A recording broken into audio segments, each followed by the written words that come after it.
Welcome into the best in true crime podcasting. This is True Crime Tuesday. I'm your host, Tim Dennis. Got a great show today, folks. You know, we had a program on probably about, I want to say it was more than a few months ago, maybe 6 months ago, by the name of Obsessed. I know the book was called Obsessed. If you remember that program, it was about child abduction and sexual abuse in the New England area. And I know a lot of you responded to it. You were abhorred by it. It shocked a lot of you. And I know you responded to it in the fact that you wanted more. You wanted to bring a lot of it to light. Well, I have more for you today. I have more for you from the Michigan area with a good friend of ours and an excellent author by the name of Rod Sadler. I'm glad Rod came back on the program. Actually, came back quickly with this book of his, this brand new book, which is an excellent book, Depraved Obsession, the gripping true story of a law enforcement's hunt for a sadistic serial killer. I just got done reading it over the weekend. And boy, I'll tell you, for me, it was a fast read. Lots of great information. Rod's always great about putting together an excellent, excellent book. Let me tell you a little bit about Rod. We'll bring him in. As a decorated police officer, Rod Sadler's ability to document Michigan serial killer cases comes from a unique law enforcement perspective. For his entire 30 years in law enforcement, Sadler fostered relationships with many of the key people involved in the investigation, prosecution, and even the defense of these serial killers. These people include acquaintances of the killer, police officers, detectives, prosecuting attorneys, judges, and the killer's own attorneys. And he's done that in this book with Ronald Lloyd Bailey. And let me tell you, folks, Ronald Lloyd Bailey is a heck of a trip. He's not your average child abuser, not your average pedophile, not your average serial killer. So, ladies and gentlemen, let's bring in now and welcome back to True Crime Tuesday, Rod Sadler. Rod, thank you so much for being with us. Oh, Tim, it's always a pleasure to be on your show. Thank you for having me back. Well, thank you so much, my friend, for being with us. Boy, I tell you, Ronald Lloyd Bailey. Where to begin? I hate to use the word fascinating. I really do. But with a mind like this,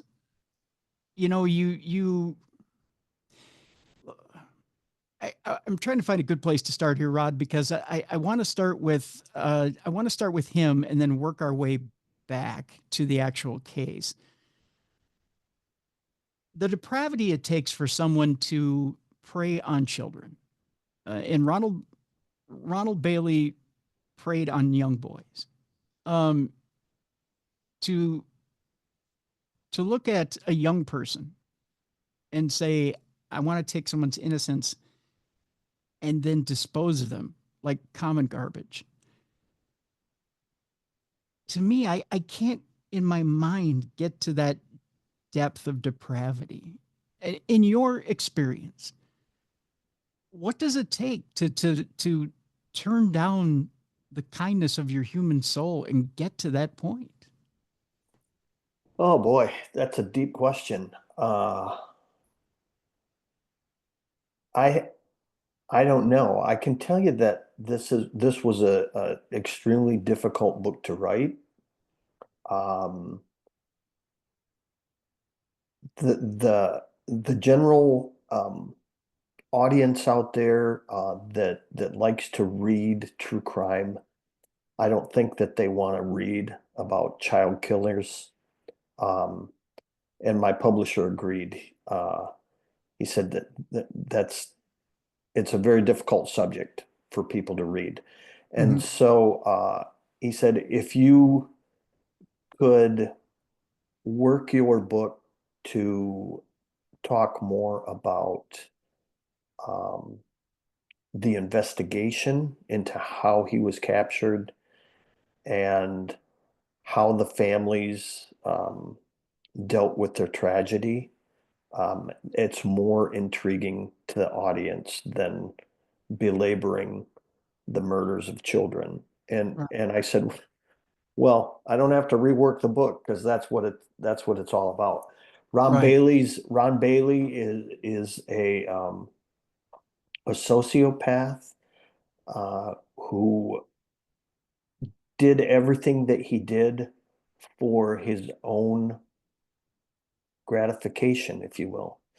Um, and I think that's a very narcissistic person, um, one who thinks only of themselves. And that's clearly, I think it's evident in the book that Ron Bailey was out for one thing and one thing only, Ron Bailey. And it's a uh, it's a sad case. It really is sad cases, because this went on for uh, like 15 years before he was brought to justice. 15 years. He admitted on the stand in his trial that over those 15 years, he had kidnapped anywhere between 12 and 15 young boys. And this just went on and on. What's interesting here, Rod, is he didn't kill all 12 to 15 boys, did he? No, he did not. We know for a fact that he killed two and that he had left a third one for dead that he thought that he'd killed back when he was 16 years old. And so there has been speculation from people in Florida that there could be some cases down there. And there's also some speculation that there may be a case in Ohio that he's involved in also that is unsolved. And then we get into um, another matter that occurred in the 70s when Ron was 16 or 17 years old. In Oakland County, Michigan, there was a series of child killings that are still unsolved. Four children were kidnapped and murdered over about an 18-month period. And those cases have never been solved. And those were very near to where Ron Bailey was doing what he did. And so the book talks about those cases at the beginning, and then the last chapter is devoted to unanswered questions about Ron Bailey and the possibility that he could have somehow, uh, in some way, been involved in those Oakland County child killings. Okay. Let's talk about what makes up Ron Bailey and how he started out early in life. Tell us a little bit about Ron Bailey and his upbringing. Well, Ron he had a brother and a sister, and he had parents that cared for him. But his dad was a workaholic, and his dad freely admitted that. His dad would work 12 hours a day. His mom would have to dole out the discipline. Ron would take off on his bike and be gone sometimes till well after dinner. And nobody knew where. He'd go ride his bike around with his buddies or be off on his own. And that's when he hit puberty, back in the early 70s. That's when he had this thirst, if you will, um, for young boys. And he would get he would get implicated in a kidnapping and be hauled in by the Livonia Police Department along with his parents, and he would sit there and deny everything. And then the next day, when his parents weren't around, he would go back to the Livonia Police Department and he'd confess everything that he did, told them it was all true. And so it's really odd that his parents didn't really pick up on that Hmm. initially. Um, I would say Ron was a loner, definitely a loner. That's the impression that I got. Kind of stayed by himself. That way he could operate in on his own terms, if you will. How unusual is that, Rod, that someone commits a crime, they say in front of their parents, I didn't do it, and then comes up with an alibi and then goes back and admits it later. I mean, to me, that seems like even though there's narcissism going on, even though there's self preservation going on, at the same time, there's a need to want to confess. Is that what kind of complex is going on there? I can't answer that. I have to say that I think Ron Bailey, I have to believe that there was probably some sort of embarrassment to admit what he had done in front of his parents. Um, Although they obviously found out about it Hmm. the next day when the police notified him. I just don't know what makes a man tick like that. Is it guilt? I don't think so. I really don't. If it is, if it is guilt and he thought maybe he could stop, he was mistaken because he literally had an unquenchable thirst for what he did to these boys. And he's definitely a strange individual. It's almost like, having reading it, and I'm just reading into it as I'm reading it. It's almost like if I tell the police, maybe the police will tell my parents will come down to me and tell me not to do it anymore. It's almost like by proxy. If I tell somebody, then they can tell my parents will come down on me, right? Um, Uh, Boy, I don't know. That's an interesting theory. Uh, I think Ron knew that he needed help mhm. at some point when this continued to go on and on and on. And I think that he and his family were receptive to, at one point, a judge had two options when Ron was implicated in a felonious assault and kidnapping and I'm sorry, sexual assault and kidnapping and attempted murder of a 13-year-old boy. Uh, the judge had two options. He could send him to prison where he knew he would get absolutely no help, or because Ron was 16 at the time, he could put him into an institution and on probation and try to get him some psychological help. And maybe that's what Ron wanted all along. Mhm. I'm certainly not here sticking up for Ron Bailey. Right. I'm just saying that maybe he realized, hey, I've got a problem here, and I'll go tell the police what I did, and maybe I can get some help. I don't know. It's it's a very complex personality that he has. I think you're onto something there. I get the idea that he's always been self-aware, maybe to a point of being dangerous, um, and twisting it for his own means, right? Because Oh, absolutely. there is the evil psychopathic part of him that has to be self-aware enough to use it to his own advantage, and he does, He does use it to his own advantage. Yeah. right? And then I think when he gets in way too deep, then he's grasping like everybody else for a way to get out of it, Yeah. along with his attorneys, and that leads to his defense and his ultimate trial, two trials for two murders.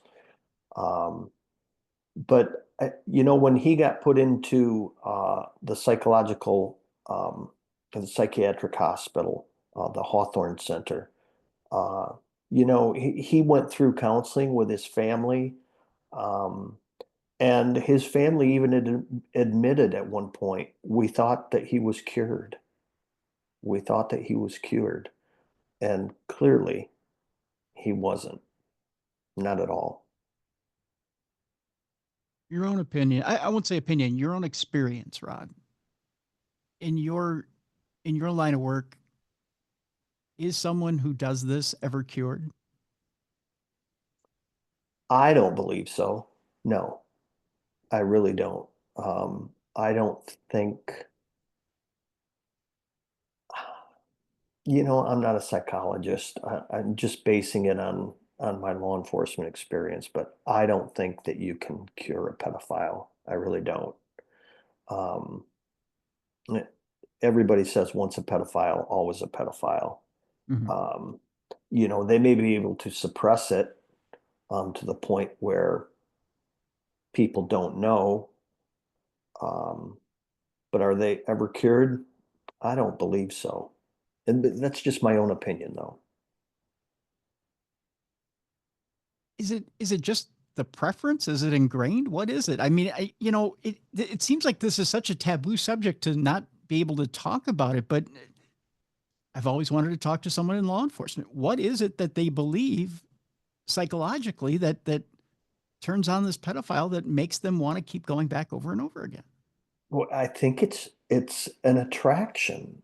They are attracted to children. What causes that? I don't know. I really don't. Everybody's wired differently. We all know that.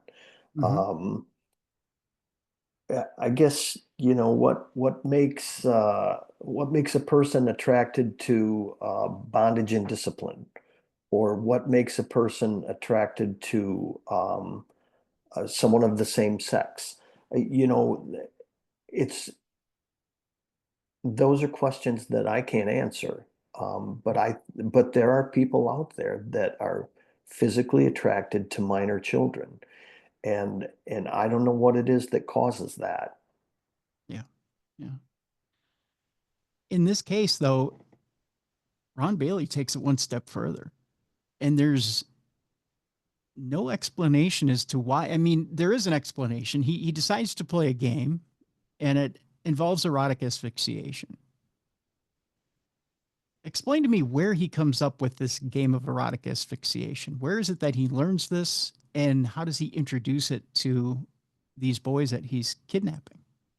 He learns it from being picked up. I believe it was by a truck driver um, when he was a teenager, and a truck driver uh, showed him how to do it. And basically, erotic asphyxiation for your listeners, if they don't know what that is, it's where you use some sort of a strangulation device, restrict the flow of oxygen to your brain. It gives you a euphoric feeling as you climax. And that's what he was taught by some truck driver when he was a teen, and he liked it. And so when he would kidnap young boys, he would show them how good it felt. And that escalated to the point when Ron became an adult, where he ended up actually taking the lives of two boys while he was performing that on them. But didn't he turn the table on that? It became, as he was gratifying, he would choke the boy, and it became a It, deal where he was getting it's satisfaction out of killing at the same time he was gratifying. Correct? You're correct. You are correct. Yeah. Um, he would, as he learned that, every boy that he would kidnap, he would literally choke them and not himself. He may have used erotic asphyxiation on himself, but it was always um, when he was by himself. But when he kidnapped boys, he would use it on them. And you're correct. That's when it escalated to the point where it got dangerous, very, very dangerous. And that's the result is the book, and what he did to those two boys.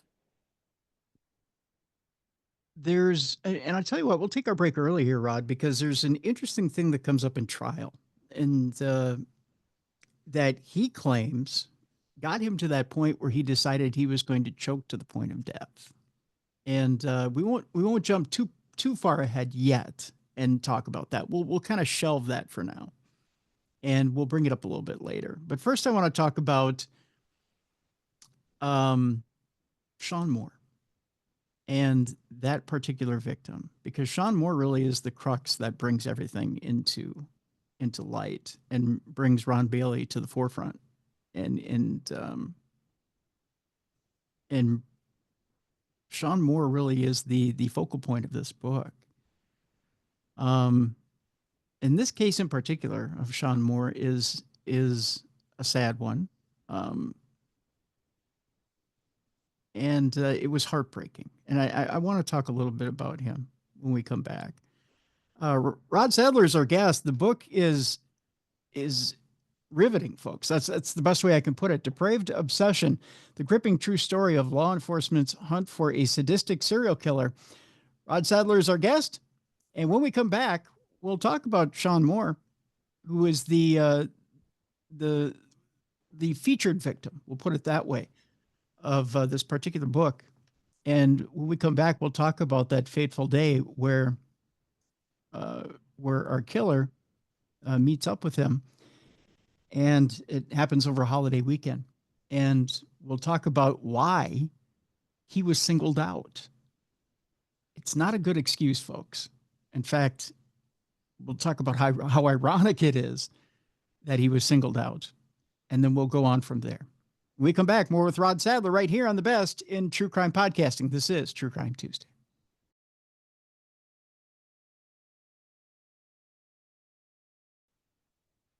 Welcome back to the best in true crime podcasting. This is True Crime Tuesday. I'm your host, Tim Dennis. My guest is Rod Sadler. The name of the book, Depraved Obsession: The Gripping True Story of Law Enforcement's Hunt for a Sadistic Serial Killer. Rod, before we left people, I was telling everyone about Shawnmoore, who was the victim that the book really is centered around. There are other victims, of course, and it's not like we're trying to ignore those other victims. But he's the one that really this book is centered around, and there's a good reason for that. He's really the victim in which I should say Ronald Lloyd Bailey is tripped up over. Is that a good way to put it? Yeah, basically because of Sean Moore's case, Ron Bailey was captured and put behind bars, and um, they did eventually tie him to some other cases, but Ron Bailey's name came to the forefront when he kidnapped 13-year-old Sean Moore. Sean, unfortunately, um, was kind of wrong place, wrong time. And can you tell us why exactly he was wrong place, wrong time? What was going on in Ron Bailey's life that the two unfortunately met? Well, in Ron Bailey's life, he had intended to go, it was a Labor Day weekend, 1985, and he had intended to go uh, do something fun with somebody. And everybody that he wanted to do something with was already busy. Um, he had a boat, wanted to go out on the lake, nobody to go out on the lake. He wanted to go up north, nobody to go up north with him. And it angered him. He was angry. And that day, the anger he got, he decided, hey, I'll just go up north by myself. He threw some stuff in his Jeep. He stopped over at a cousin's house to see if a cousin could go up with him. They were busy. And so he just went driving. And as he drove, he drank and he smoked some pot.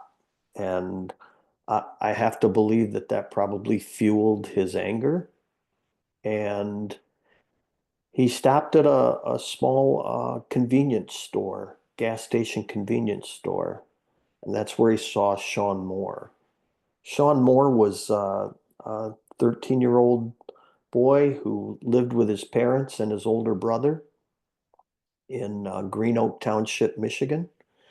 And Sean and his dad worked for the Ann Arbor News, and Sean and his dad were going to go out and work in the yard that day, and they were going to get the lawn mowed. And the lawnmower broke down about halfway through. And as his dad tried to fix it, Sean was hot, and he asked permission to get on his bike and ride a mile up the road to the little convenience store and get a can of pop. And his dad said, sure, but make sure that you're back pretty quick because we're all going to go out to dinner tonight. And so Sean left on his bike, and it was the last time his family ever saw him alive. Mm. Sean did make it to the convenience store. The clerk remembered seeing him. His neighbor actually saw him at the convenience store. And when they did find his bike, the can of pop was tucked between the seat and the frame of the bike. So they do know that he did make it there. What's interesting too is that when Ron Bailey runs into Shawnmoore, he sees him at the convenience store. He he locks onto him almost like a predator locks onto prey. Um, he sees him in the parking lot, kind of sipping on his A&W. He knows he needs to get him, but he's not going to get him right there in the parking lot. Obviously, he's going to wait for him to take off onto the road. But he makes his mistake at and it's kind of fate, isn't it, Rod? It's kind of kismet because he decides to take him on the side of the road, but as he takes him on the side of the road, it's a security guard who's passing them on the road who sees that something's not quite right. He thinks at first maybe it's a father who's disciplining his son, but then it's the way he has his arm tucked as Yes. as he's taking him and putting him in the car that he goes, wait a minute, something's not quite right. Yeah. So Ron Bailey watches Sean Moore at the convenience store until Sean leaves on his bike. He's basically he's going to watch and see which way Sean goes. And Sean headed back home. Bailey knew that stretch of road was not well populated, if you will. And he started he went down and he waited just off the side of the road when Sean started riding back home. And Sean rode in front of him, crossed his path. And that's when Bailey turned out of this little side fruit market and began to follow him. And he pulled up behind Sean and then used some ruse about, hey, can you tell me how to go get here, there? He used some sort of a ruse there. And as he's pulling up behind Sean and trying to get him to stop, Sean begins to brake and he begins to look over his shoulder and the front of his bike is wobbling because he's going slow. He's looking over his shoulder. And at the same time, there's a security guard. Now they're on a service road next to a state highway here in Michigan. Mm-hmm. US 23 is the state highway. They're on Whitmore Lake Road, which is old US 23. A GM security guard driving down US 23 on his way to the University of Michigan hospital because his daughter's been injured and flown by helicopter there, and they know she's going to have to go into emergency surgery. His mind is on that, but as he glances over, he sees Ron Bailey is escorting this 13-year-old boy back toward his Jeep, and he's got his arm around his back, and he's got Sean's other arm.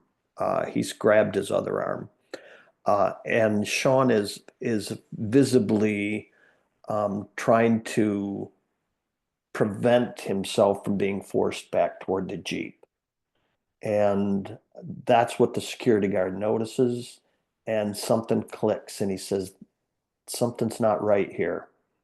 And he makes the immediate decision to take the next exit and try to head back up toward what he had just seen so that he can try to at least get a license number.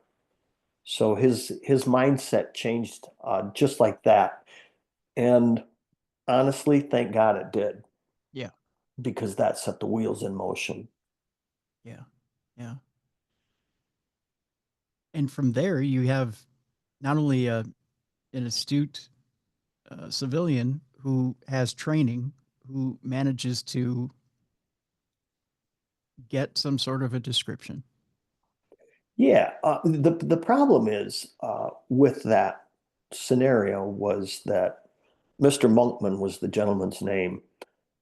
When he was able to flag down a police officer almost immediately, uh, because he worked for GM, he had that.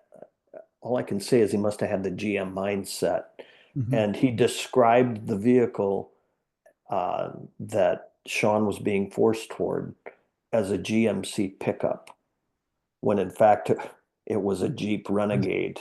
Yeah. Yeah. Yeah. Uh, Fortunately, there was another witness coming up Whitmore Lake Road, and she saw the same thing that Mr. Monkman did.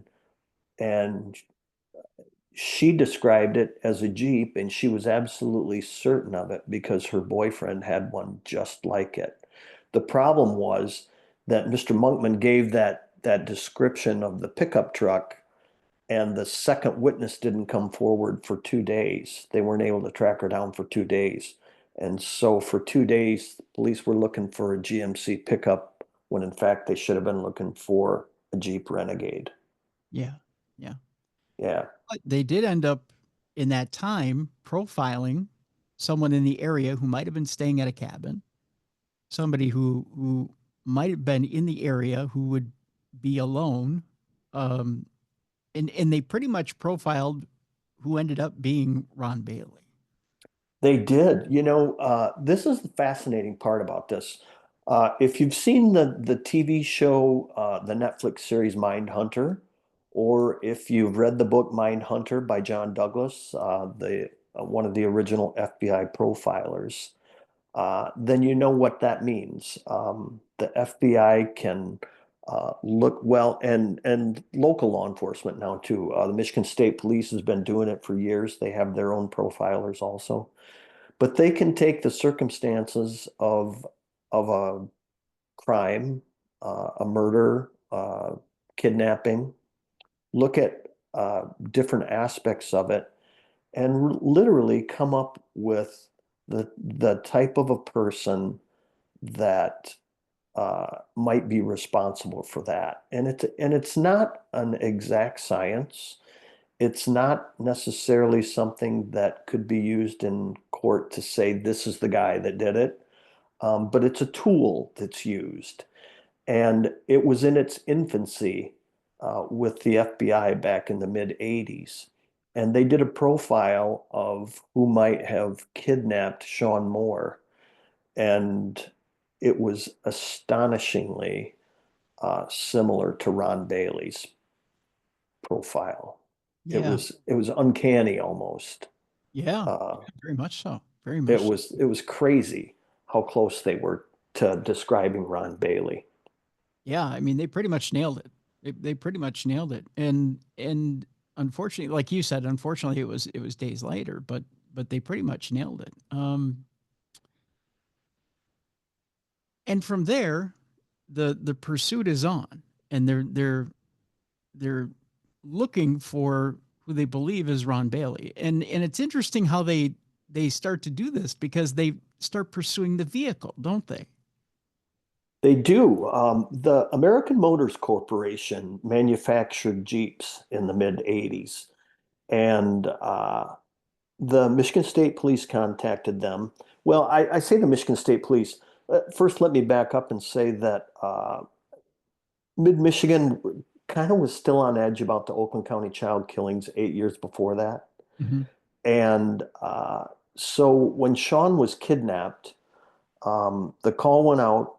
Uh, the Green Oak Township Police Department is where this occurred, and they had the jurisdiction. But obviously, this was a huge case. The Livingston County Sheriff's Office, the Michigan State Police, the Brighton Police Department, the FBI, local, state, and federal officials all came together, formed a task force, took over an old bank as a task force headquarters, and they worked 24 hours a day trying to find Sean safely. And it was one of those task force members that contacted the American Motors Corporation and requested the vehicle identification numbers for uh, everyone between like 1980 and 1985 that had purchased a Jeep Renegade. And they got the list of the VIN numbers. The investigators then had to run those VIN numbers to obtain uh, owner information. And then they had to literally begin to check with each one of those owners to see if any of them matched the description. It's a tedious process. At the same time, the Livonia Police Department knew what was going on from the media reports, and they called up the task force and said, you know, we had this guy down here in Livonia. We've had him several times. His name's Ron Bailey. You really need to look at him. And by the way, I think he's got a Jeep now. Yeah.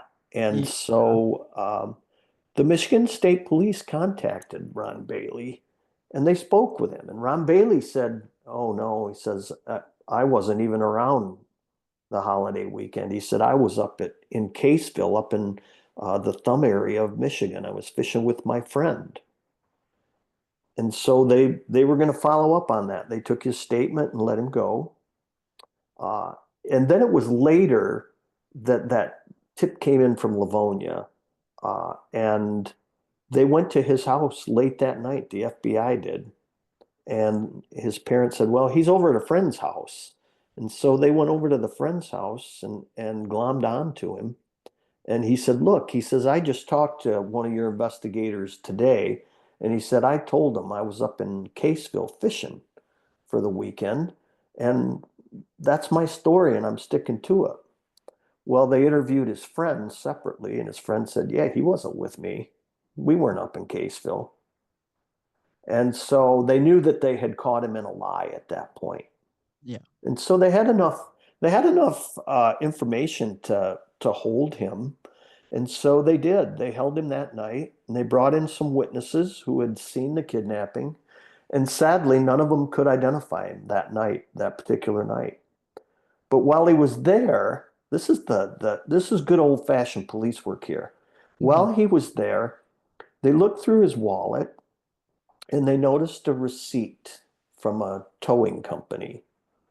And so after they let him go that night, because nobody could identify him, the next day they contacted the towing company. And the towing company said, yeah, we pulled that guy's Jeep out a couple weeks ago. He was four-wheeling and he got it stuck. And oh, and there was somebody else with him. And I know who it was because I knew her. And here's her name. And so they went and they interviewed her. And they said, were you with Ron Bailey? And she said, yeah. She said they pulled his Jeep out. And well, where was Ron Bailey on Labor Day weekend? Was he with you? And she said, oh no, he was up in he was going up to Gladwin, Michigan, to our family cabin up there. And at that moment, everything fit, and the FBI knew exactly where Sean had been taken. It all came together because of that one receipt that they Hmm. followed up on. And then he was caught. And then he was caught. And then the Ferndale police contacted, I think it was the Ferndale police. That's where Kenny Myers was kidnapped from in 1984. Exactly the same method of operation. Shawnmoore was snatched off his bicycle in 1985 and forced into a vehicle. Kenny Myers was snatched off his bike in 1984 and forced into a vehicle. A witness had observed it, thought the same thing that Mr. Monkman did a year later. She thought, oh, it must just be a father disciplining his son, when in fact, Kenny Myers was being kidnapped also. And so the police were able to tie Ron Bailey to Kenny Myers' abduction and murder. And then another youth came forward and said, hey, I was kidnapped by that guy a month before Kenny Myers was. And so they had three kidnapping charges and two murders against Ron Bailey. Now, Ron Bailey got a little squirrely, and correct me if I'm wrong here, Rod. He got a little squirrely. He was released from custody. They had brought him in for questioning. They released him. He kind of knew something was up, decided to flee, but he was tailed, correct? Tell me a little bit about that. Yeah, this is a great story. As soon as Ron Bailey was released that early morning, they held him all night. And he immediately fled to Florida. He he uh, he hung around at a couple local bars, and then he had a friend drop him off at Detroit Metro Airport. Well, as soon as had been released by police, they put a tail on him, and so they were watching his every move. And they saw him buy a ticket with cash. Back then, you could buy airline tickets with cash. Um, and once he got his airline ticket, they needed a way to follow him. Well, somebody on the task force had some connections, and they were able to get Tom Monahan's uh, corporate jet. For those of your listeners who don't know who Tom Monahan is, he was the owner of Little Caesars Pizza and the Detroit Tigers baseball team. Or no, not Little Caesar. Please, oh, forgive me for that. Domino's, right? Domino's Pizza. Domino's Pizza. And also the owner of the Detroit Tiger baseball team.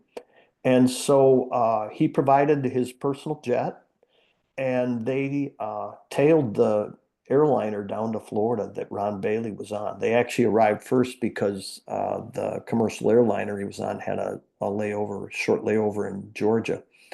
So they beat him down there, and they tailed Ron Bailey to a kind of a low rent district trailer park south of Ocala, Florida, in a small town called Bellevue. And they didn't have a specific 24-hour surveillance on him. It was they couldn't get too close without tipping their hand, and so they kind of kept their distance.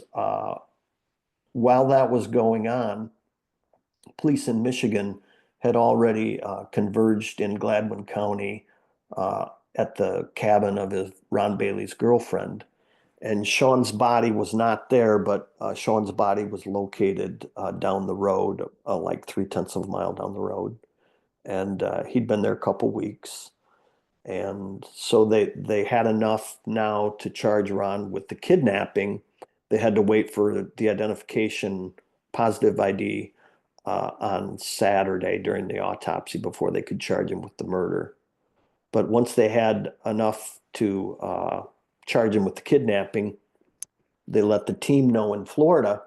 They moved in to the trailer to try to capture him, and he was gone. He'd slipped out. Hmm.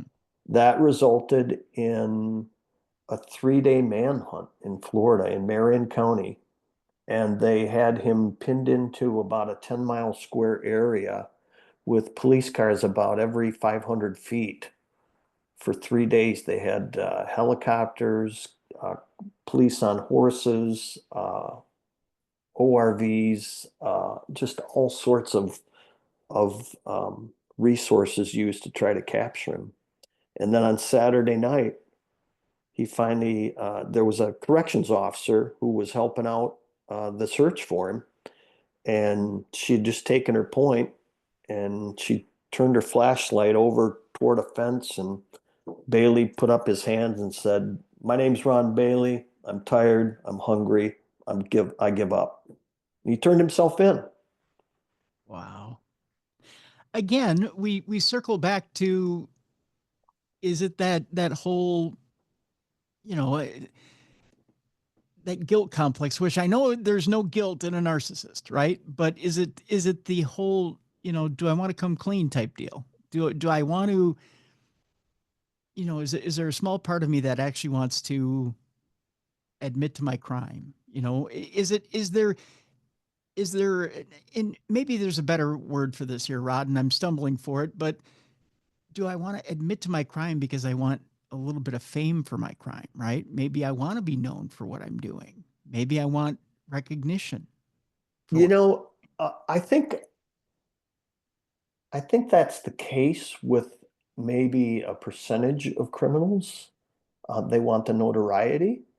I don't think that was Ron Bailey's No? motive. I honestly believe that he was physically and mentally exhausted uh, Okay. from being in literally a wooded swamp, being eaten by mosquitoes Mm. and snakes everywhere. And the reason that I say that is when his attorney met him for the first time, and you probably read this in the book. Yeah. Uh, Ray Kassar was his name, super nice guy, and he sat down with Bailey, and he looked at Ron Bailey, and he was just it looked like he'd been beat up, Hmm. and he said, "Did they beat you?" And Bailey said, "Who? The police?" He said, "Yeah." He said, "No." He says, "I was in a swamp for 3 days." He said, "These are all bug bites and stuff." So I honestly believe that Ron Bailey was physically and mentally exhausted Oh, from being hunted for 3 days. But you do bring up a great question, because that's what he did.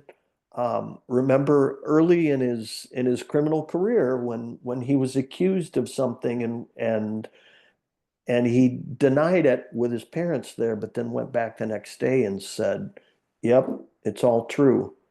You bring up a good point. yeah. Yeah. It's a recognition thing too. I did it.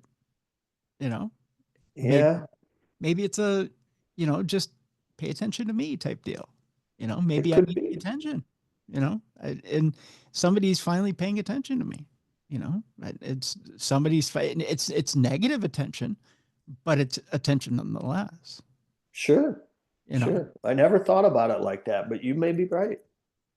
you know, he seemed to thrive on negative attention. He got Yeah, plenty of it. yeah, he did. You know, He did. um, I want to bring up something. I want to leave a little bit of meat on the bone here, Rod, uh, so to speak. Um, but I do want to bring up a couple of things from the trial, and then I think we'll wrap up from there. One of the things that Ronald Bailey brings up himself that I find interesting is the devil made him do it. The demons in his head that tell him to kill, which was found to be a load of bunk, but it was an interesting story nonetheless. Tell us a little bit about the demons in his head. Well, that was part of his defense, and it didn't hold water at all. And as soon as I read that in the police reports and the trial transcripts and such, I immediately thought of the previous book that I had written called Killing Women, about East Lansing serial killer Don Miller, because that's the defense he used also. Mhm. Um, I ran into the house to save those people from demons. Ron Bailey claimed uh, that he was hearing demon voices. But interestingly enough, he never heard those until after he was arrested, and was in jail. Supposedly, he took one of the televisions in the jail that he had and slept with it, according to one of his inmate buddies that testified for him. Uh, but I think that the the state's psychiatrists and psychologists that testified against Ron Bailey for the state, uh, they are so used to seeing that type of defense and those types of claims that defendants make to try to get out of things, that they have to look at those and go, almost, "Oh, here we go again." You Yeah. know, it didn't work for Ron Bailey. They saw right through it. They gave Ron Bailey some tests. I'm trying to think, the MMPI Yeah. test. The MMPI. Yeah, and he intentionally, as far as I could tell, he intentionally answered those test questions like he thought they should be answered if someone was insane, which actually, it was a huge red flag for the psychiatrists and the psychologists, because they were able to say, nobody answers like this. Nobody. Right. He's off the charts. If he was this crazy, we wouldn't even be able to talk to him. And so they knew that that was all. that was all put on too. They actually gave him that test 3 separate times, I believe. And finally, the last test that they gave him, they had contacted his attorney and said, look, your client's blowing smoke, okay? Just have him answer him like he's supposed to. And boom, he did. And his scores came back into where they normally would be. Yeah, which you never give an MMPI 3 times. It's Right, exactly. yeah, it's unheard of. Yeah. Yeah, yeah. Um, the other and one of the other points I wanted to bring up as we begin to wrap up here today, Rod, is this, and that is that he claimed that his doctor indoctrinated him into um, the world of pedophilia, so to speak. That his doctor was the one who was abusing him, uh, and it's a little controversial that he was abusing him as he was being treated as a teenager. Tell us a little bit about Dr. Joe. Dr. Tombo, Dr. Dr. Tom. Joe, Yep. yeah, Dr. Joe Tombo Yep. was a Filipino doctor, psychiatrist at the Northville Regional Psychiatric Hospital, which was where Bailey went as a young adult. First, he'd been in the Hawthorne Center for Kids and then was admitted into, as he got older, into the Northville Regional Psychiatric Hospital. Dr. Tombo had been Ron Bailey's treating psychiatrist in both institutions, but he waited for Ron Bailey to turn 18 before he began to, let's say, seduce him, if you will. Okay. Uh, and it's interesting because Ron Bailey makes the claim that that's what caused him to go insane, and that's when he was insane when he killed Kenny Myers and shawnmoore, and it's all because Dr. Tombo had forced him into a homosexual relationship. Um, I thought it was fascinating that the state psychiatrist said, well, if that in fact was the case, if if Ron Bailey was introduced into a homosexual relationship by his doctor, it probably would have been for the better and driven him away from pedophilia. Mm-hmm. Um, and so it really put a hole in Ron Bailey's defense. Um, Dr. Tombo never even testified.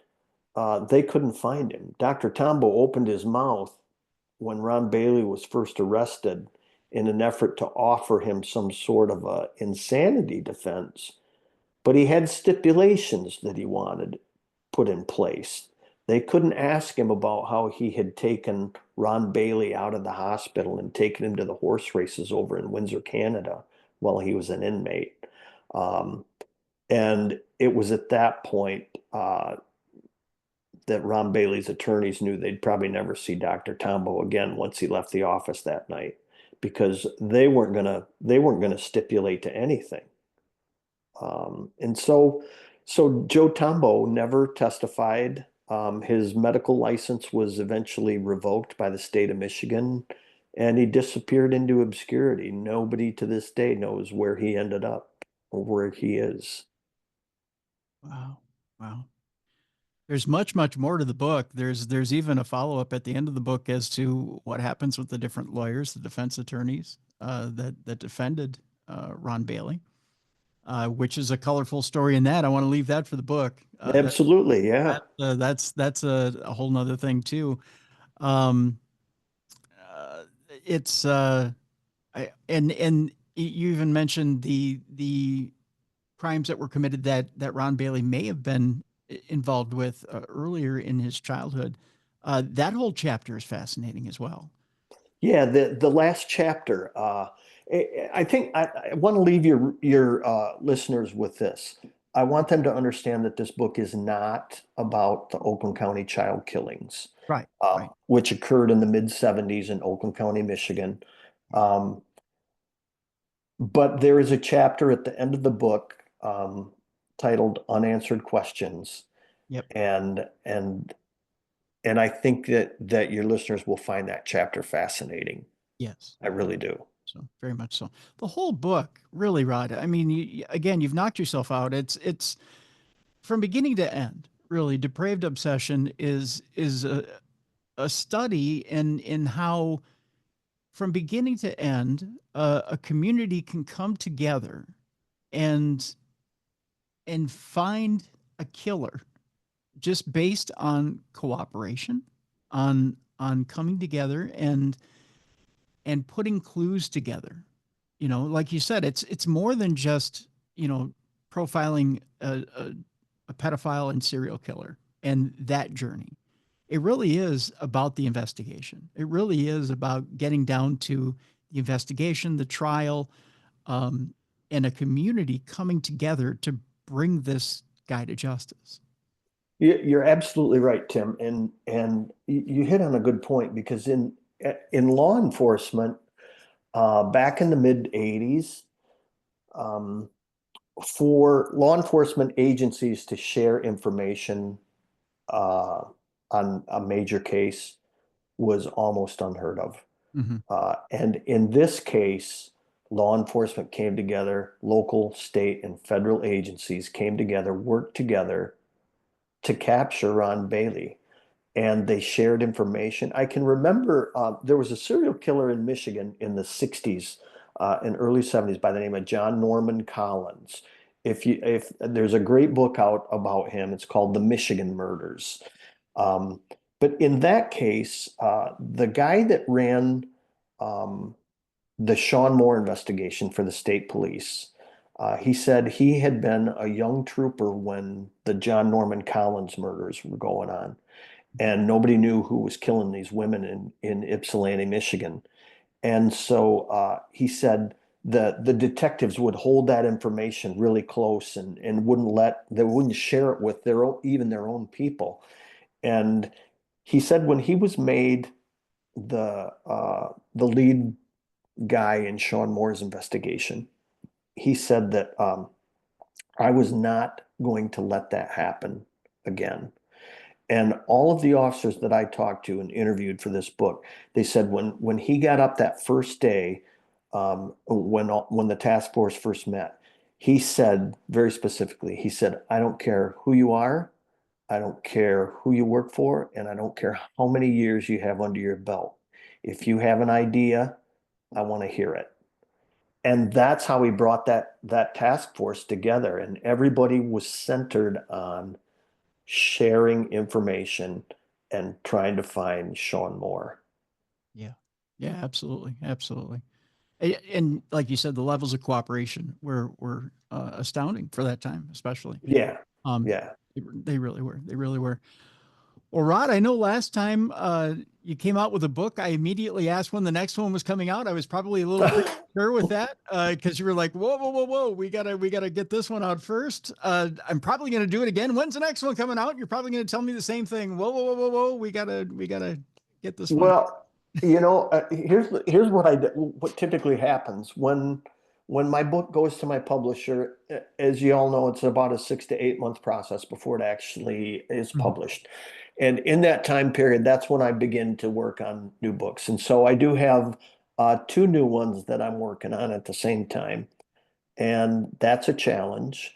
One of them is a quadruple murder in Michigan, and I'll just leave it at that. And the other one, I choose not to say what it will involve. I will just say that it's a cold case. Okay. Okay. Yeah. The only reason I say, Rod, is I enjoyed visiting with you so much that I'm Oh, just, absolutely. and we're going to get you back on the program. That's all. Yeah. Yeah. I'll look forward to it. Okay, absolutely. So, with that, folks, Depraved Obsession, the gripping true story of law enforcement's hunt for a sadistic serial killer, is available now by Wild Blue Press. We have a link in the description of this program. I encourage you to go get it right now. So, Rod, I want to thank you so much for being with us. Thank you, Tim, and I will look forward to the next one. As will I, my friend, as will I. Folks, we're going to lighten it up a little bit. It's time now for us to bring in Jessica Freeberg, and it's time now for Dumb Crimes and Stupid Criminals. It's Crayon News story time.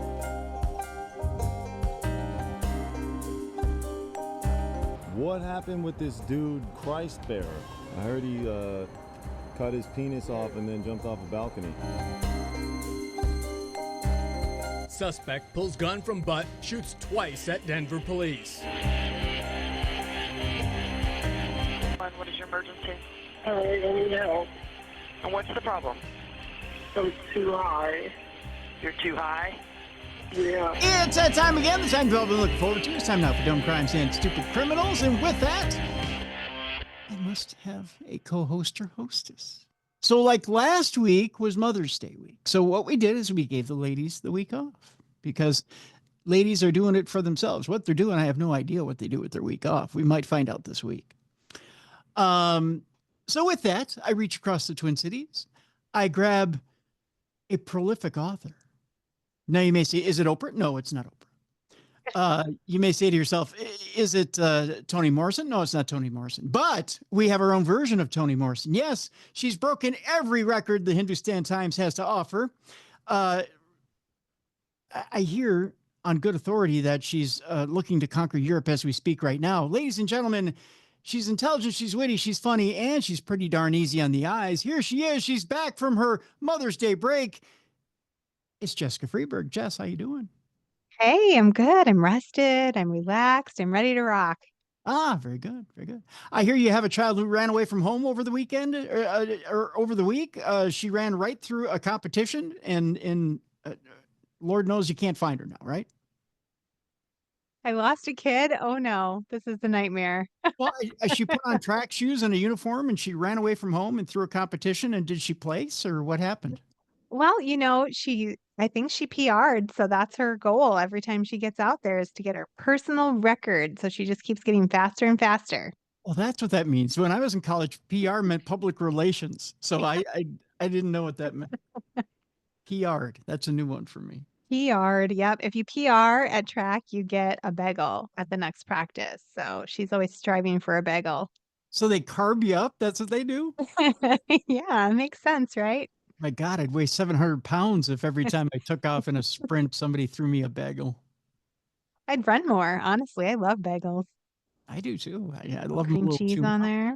Oh, Yeah. strawberry cream cheese. I love strawberry cream cheese so much. Mm-hmm. Me too. Mm. Maybe I need to start running more on one leg. Yeah. Can you use your little thing with the wheel and just put your knee up and run Yeah. with the one leg? Yeah, I That's could. fair. I could use my Yeah. knee caddy. Yeah. Do it. I'd kill everybody though, because this one leg is so strong I can kick a bank vault open with it. Oh yeah. I've got muscles in this leg like you wouldn't believe. If I could just Oh, with this leg in the NFL, I could kick probably a 90-yard field goal. well, sign you up. Let's get you Yeah. out there to tryouts. I'm telling you, the Vikings need me. They need me this year. There's a reason why I wear these sweatshirts all the time. It's because a team is trying me out secretly. Yeah. You're like, I'm here. Recruit me. I'm here, recruit me. 90-yard field goal. Put me in, coach. That's right. Put me in, coach. I'm ready to play today. Just big week today. Big week today. Listen to me. It sounds like a new program. Big week today on the big program. Boy, we have lots of dumb crimes and stupid criminals. By the way, nothing happened while you were gone. Oh, good. I was afraid I was going to miss something. You know, that fear of missing out is You real. missed a lot. It was actually dumb crimes, stupid criminals. It was pretty interesting last week. Was it? Oh, darn it. We had some interesting stories. I'll have to listen to catch up. I haven't had time, but I will. We had a lesbian couple that put nachos in stockings. And Ooh, yeah, I know. It was that sounds kinky. quite salacious. Well, I appreciate you letting me have Mother's Day week off. That was so nice. Sure. I mean, you know, I don't know what weekend I get off, but I'm going to try and find one. I don't know. They don't have a chipmunk daddy weekend, but I'll try and find one. They should. Yeah. That should be Earth Day. That should be your day. Earth Day should be my day. Your Father Earth. Father, I'm Daddy Earth. Earth Daddy. Yeah. It's my next t-shirt. Earth Daddy. Oh my gosh. I've got such a running list of t-shirts I want to make for us. Yeah. Earth Daddy. Earth Daddy. And it's gotta be EARF. Earth Daddy. Yeah. That's what it's gotta be. Well, I know one daddy, a French daddy, who's going to jail. Should we start with it? Yes, let's go. Although I think the people he forced himself on won't be calling him French daddy, that's for sure. He's actually quite famous, this French daddy. French film star Gerard Depardieu. Don't be doing that no more, that's for sure. He's been found guilty of sexually assaulting 2 women on a film set in Paris. He's been given a suspended jail term of 18 months. That doesn't seem like enough if you ask me. Yeah, right? The 76-year-old actor was accused by 2 women of groping them during work on a film in 2021. You know, I know the French are amorous. I always thought that was a stereotype. Well, he's living up to it, I guess. I guess, right? Depardieu has denied the allegations against him, and his lawyer said he would appeal. No. That's his only comment. No. A court in Paris found that one of the women, a set dresser named Amélie, had given consistent evidence while the actor's accounts had changed over time. She told reporters afterwards that she was very moved and satisfied with the verdict, which for her was a victory and a major step forward. Depardieu was also convicted of assaulting an assistant director called Sarah, which was not her real name, by the way. The actor was not in court to hear the verdict, but was instead working on a film set in the Azores. Karine Diebolt, the lawyer acting for the 2 women, said she hoped the verdict marked the end of impunity for an artist in the film industry. It's a victory for 2 women on a film set, but it's a victory for all women behind this case. And I'm thinking all of Depardieu's other victims, she told reporters. The lawyer also noted that the case had come to an end hours before the Cannes Film Festival was due to start. The judge said there was no reason to doubt the words of the 2 women victims who had told the court how Depardieu had touched them on intimate parts of the body using lewd language. Well, that's not very French of him. I mean, No. it's supposed to be romantic, not lewd. Yeah. Yeah. Hit me with some French beautiful words, not icky ones. Yeah. Yeah. At least quote that one song, you know, voulez-vous coucher, you know, whatever that is, right? Which I think sounds nicer than it actually is. Yeah. It's not very nice. Found that out. Yeah. He placed Depardieu on a list of sex offenders and ordered him to pay compensation of, this doesn't sound like a lot of money, £1,000 each to Amélie and Sarah for secondary victimization. That's less than $1,000. Yeah, that's pretty low for someone who, I mean, presumably if he's a well-known actor over there, he probably has money, right? You can go get a hooker for less, right? Yeah, nice hooker with all her teeth. Yeah, with all their teeth. That's right, Jeff. Which could be good or bad, depending. I don't know. Well, maybe he doesn't want all the teeth. Maybe that's what he pays the extra for. Recent innovation covering the additional suffering for the women from the trial itself. Depardieu's lawyer, Jérémy Assu, has accused the women of lying during their evidence. Are you impressed with my French? I am. Thank you. The assaults took place in September of 2021 when Depardieu, see, I'm trying now, was making a film called Les Volets Verts, The Green Shutters. I think I didn't stick the landing on that one. Close enough. About an aging actor for coming to terms with his declining powers. Oh, how appropriate. Wow. Yeah. This was Depardieu's first trial on sexual assault charges. Several other women have made similar allegations in the media, and an alleged rape case could come to trial in the near future. After the trial, the actor was invited to join his close friend and fellow actor Fanny Ardant for a film shoot in the Azores, to which he said, "But of course." There you go. By the way, I don't want to get on the actor train today, but if you saw any of the stuff that's been coming out in the Diddy trial, holy cow, is this man evil? Oh, I haven't been watching it, but it just yuck. Yeah, freak offs. Boy, let me tell you. And I don't even want to know who all was involved in them because it would just ruin so many movies that I like. Boy, oh boy. Oh, yeah. I'll never look at baby oil the same again. No. Nope. Never look at Cassie the same again. Just saying. It's yeah. I mean, I just keep like a casual eye on it. I'm not like all involved in it, like if a story Yeah. comes up on the evening news, I'll look at it. But man, oh Manischewitz. Just saying. Whoa. It's a mess. It's a mess, that's for sure. This next mystery has to do with a woman by the name of Bella Mae Cully, who I guess is big overseas. From holiday snaps to an eerie death wish before her prison terror, Bella Mae Cully's surfaced in Georgia. And we're not talking about the U.S., we're talking about Russia, where authorities have accused her of hauling cannabis. In a bizarre story full of twists and turns, including an ominous Facebook post, boy oh boy, and a pregnancy claim. That's right, she got stopped at the border saying she was pregnant, but she had a belly full of weed. Oh, wow. Yeah, that's how you can tell you're not pregnant, when it smells like the weed. Yeah. It's a weed baby. It's a weed baby.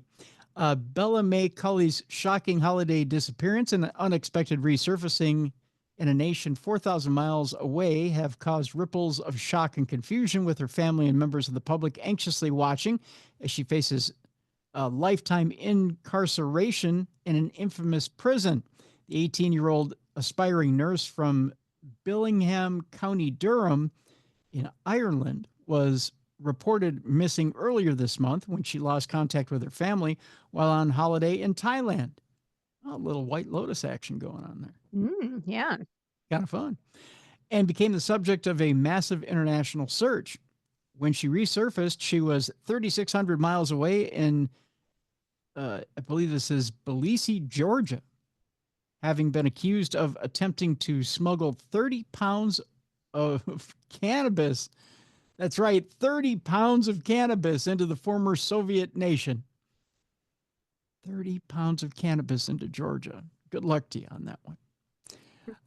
Pictures have captured the dramatic shift from her sun-drenched dream holiday to the steps of a Georgian courthouse being escorted in handcuffs.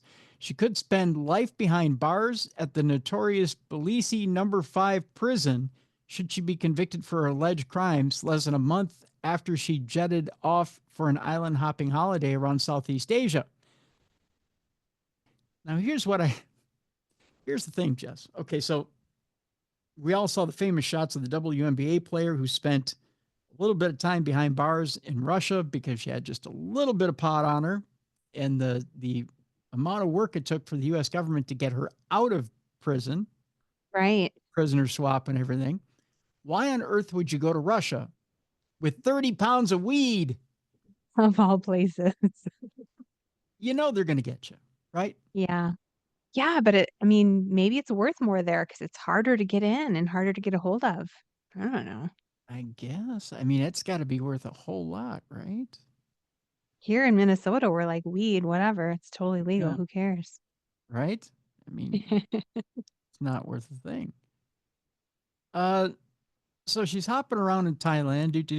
She's on social media. I can't promise this will be the last holiday photo. Here's a little picture of her, kissy face on the social media there. Ooh, Right? She's having a great time in Thailand. All's well that ends well, right?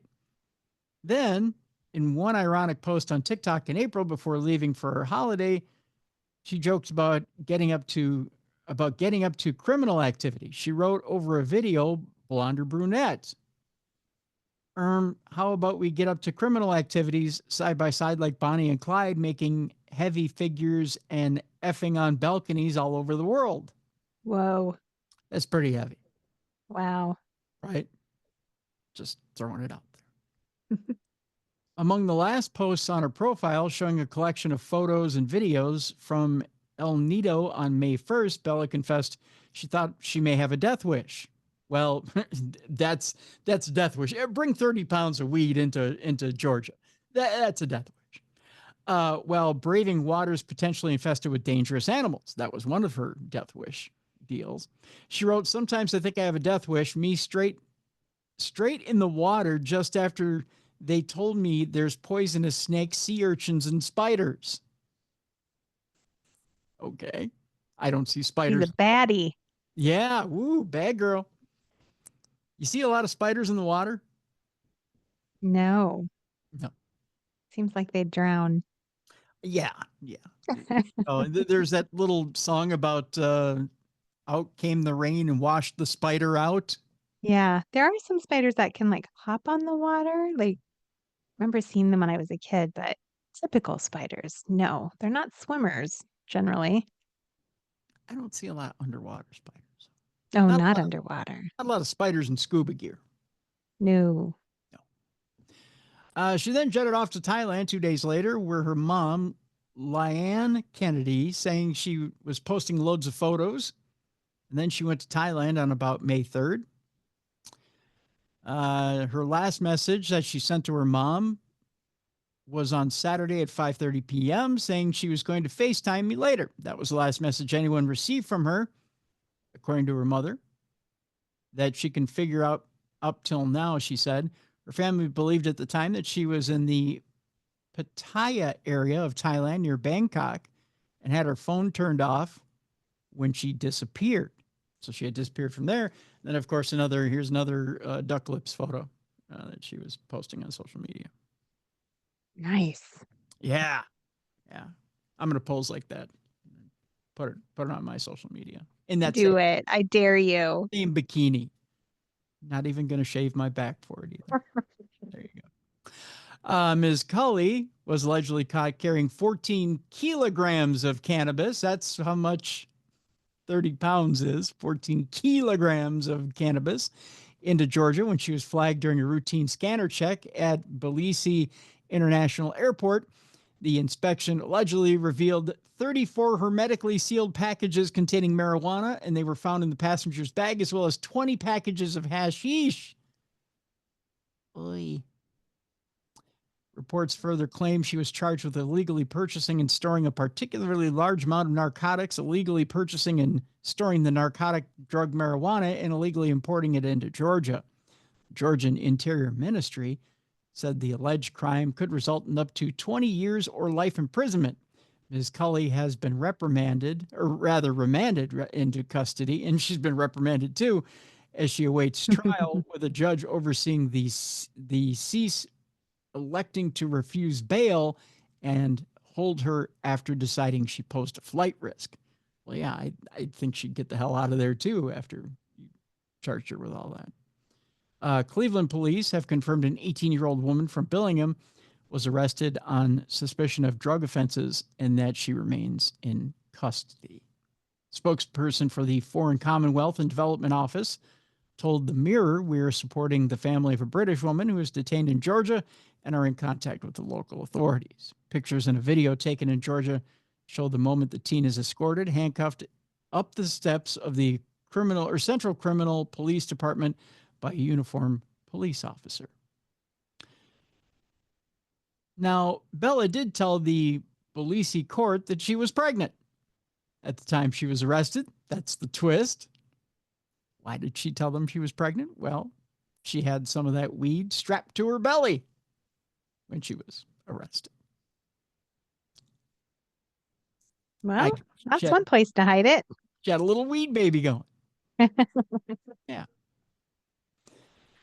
Like we said, if she's convicted, 20 years minimum, maximum of life, and Russian prisons are nothing to sneeze at. If you kind of want to know what she's up for, prisoners complain of hygiene and sanitation problems, with members of the monitoring group finding standards were violated significantly in a report about Russian prisons. The group finds showers at the facility separated by rusting metal walls without ventilation, and that some had windows without any glass panes, so it gets a little cold in the shower when you're showering in Russia. There's also a separate report from Human Rights Watch submitted in 2006 that deemed the facility that she would go to severely overcrowded. Amnesty International and Penal Reform International at the time merged with the Georgian government to end ill treatment in their prisons. But good luck to her if she doesn't quite get sprung. So, yeah. Scary. Well, a little bit of drugs in Georgia, I think she earned it though. Yeah. She earned it, honestly. Every time you read these stories with these, young women Mhm. and you talk about their moms, I'm like, oh, I'm so glad my kids are good. Imagine. Oh boy. Yeah, you never want to be the mom that gets the phone call. Oh, by the way, your kid's in Georgia and Russia, and she's got 30 pounds of weed on her. Yeah. You're And like, what? My baby? I'll never see her again. My baby had a weed baby and ended up in prison?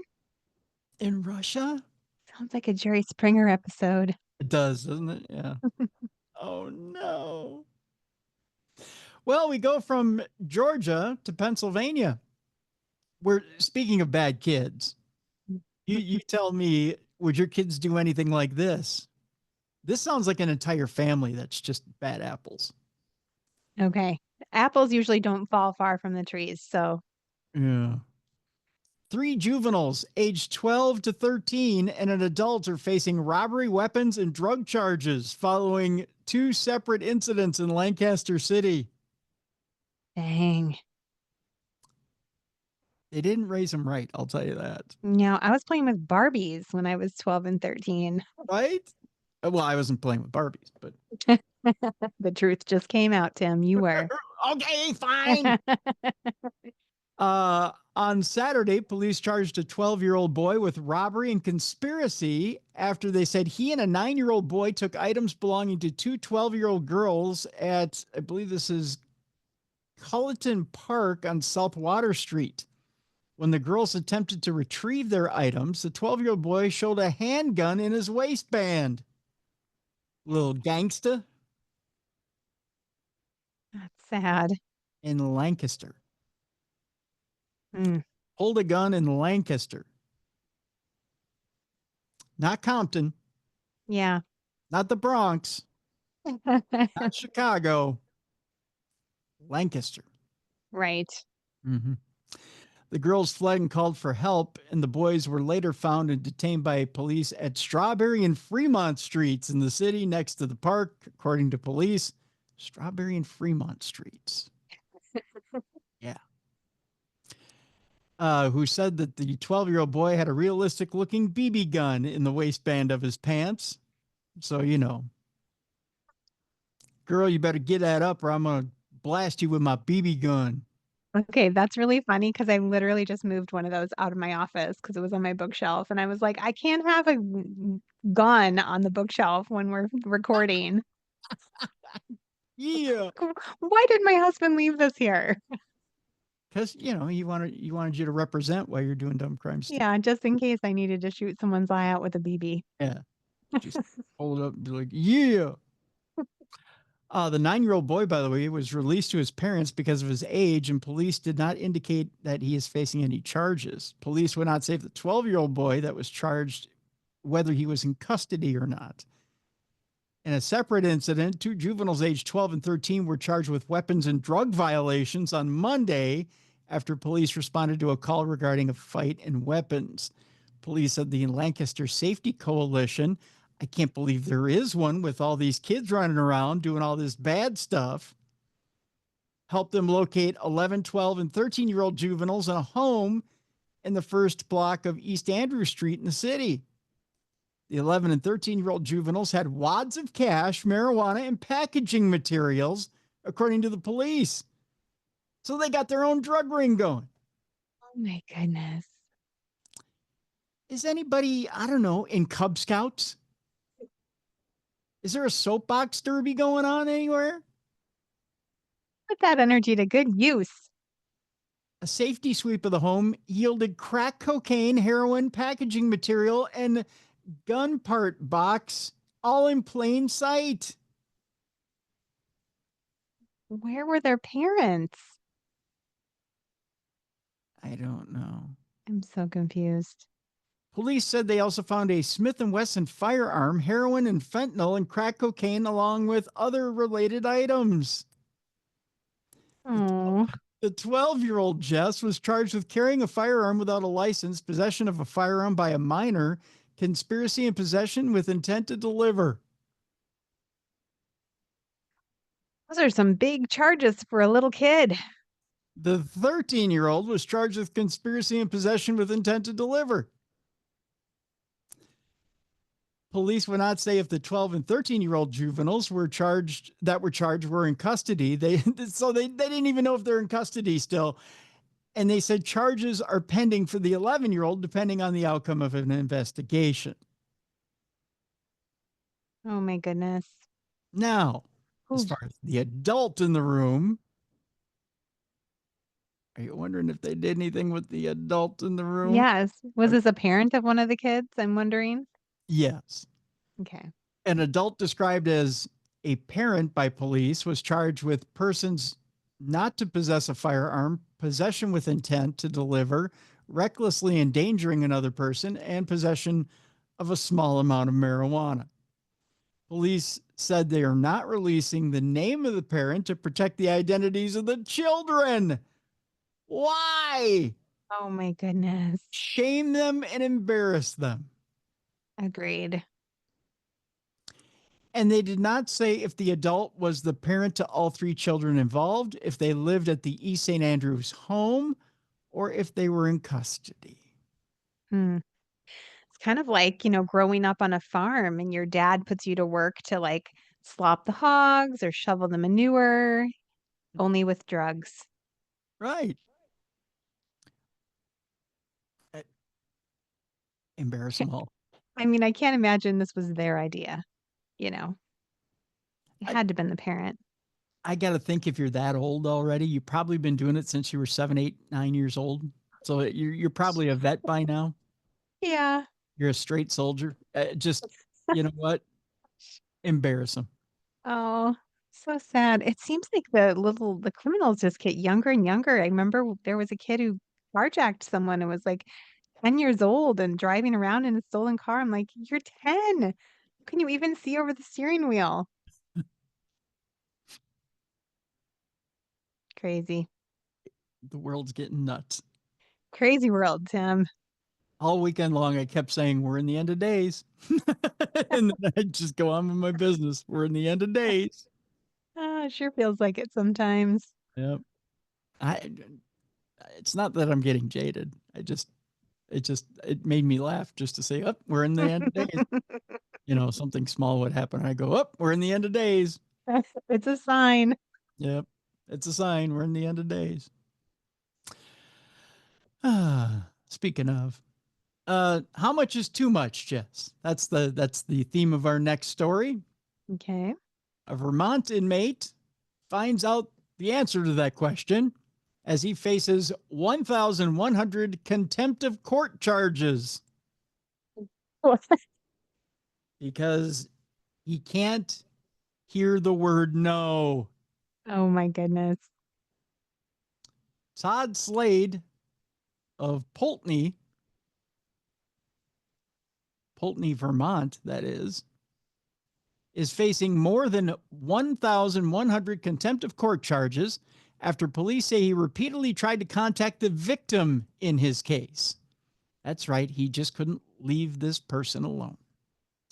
51-year-old Todd Slade of Poultney is an inmate at the Marble Valley Correctional Center in Rutland, Vermont. State police say he contacted or tried to contact the victim in his case 1,146 times via phone or internet between December of 2024 and March of 2025. Let's break that down by month. 1,146 times between December and March. Oh my gosh, that's obnoxious. That's over 300 times a month. That's Wow. in 30 days, over 300 times in 30 days.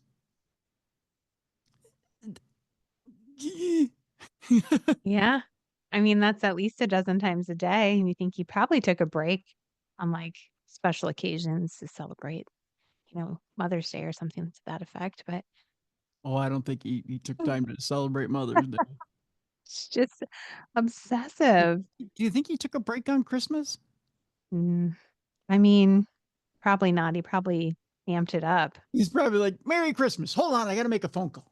That is so annoying. Oh, It's scary to have someone that obsessed with you. ugh. Police say he wanted the victim to tell investigators things about the case to get him released from custody. I don't think after the first, 150 times, they're going to acquiesce. Wow. Slade remains in prison and will be arraigned on the new charges next month. All 1,100 of them. Oh, Do you think you're going to get buried under the jail? I hope so. I hope so too. Seems like he earned it. Yep. Well, there's such a thing as deja vu. We learned about jamais vu last week on Supernatural News. Jamais vu is the opposite of deja vu. Oh, Yeah. It's where you do something over and over again until it has no meaning. no. Sounds like a lot of tasks in my life, honestly. It's like where you say a word over and over again until it doesn't have any meaning. That's jamais. Yeah. Right. Okay. Yeah. So deja vu, of course, you know what deja vu is. Yes. Well, this driver actually might be trying to commit jamais vu on a bank. This driver crashed into a bank again on the same day of the week in Hudson Valley. He just decided once wasn't enough. He's going to go for it again. In a bizarre repeat incident, an elderly driver crashed into the same Webster Bank branch in Rockland County in the same vehicle on the same day of the week at the exact same location where a nearly identical crash occurred just 6 weeks earlier. Oh, wow. Yeah. The latest crash occurred on Friday, May 2nd at the Webster Bank at 44 Route 59 in Nanette. Prompting a swift response from the Clarkstown Police Department, Nanette EMS, Nanette Fire Department, and Pearl River Fire Department, who probably were like, oh, not again. Minor injuries were reported, though no serious harm was sustained. The Monzi Scoop posted a video from the scene on Instagram. I tell you what, I'll post the video so you can see what it looks like when someone goes through a bank the wrong way. Sources from the Monzi Scoop said that the driver was the same individual involved in a similar crash at the bank on Friday, March 21st, which was also reported by the Daily Voice at the time. In the earlier incident, which occurred around 2 p.m., the driver drove into the front of the bank, damaging the building but causing no reported injuries. Emergency responders from Clarkstown Police, Nanette EMS, and the West Nyack Fire Department were called to the scene. I don't know how you do that, Jess. I don't know. Is it like, oh, there's a magnet in the front of the bank and it's taking my car right through it? I mean, how do you? Oh, it's on his list of things, Tim. He gets up in the morning. He's like, I take my vitamins at 8. I go for my walk at 10. I drive into the bank at noon. Well, it's a drive-through, not a drive-in, right? He just got confused. I guess. You don't drive into the bank. I mean, it's a drive-in, but you don't drive in. I don't know. All right, a Lewiston man is arrested after a wrong-way chase ends in a crash with parked cars. Again, the cars weren't doing anything to you. Why are we crashing into the parked cars? Actually, something interesting. I was talking to Rod Sadler off air after the show.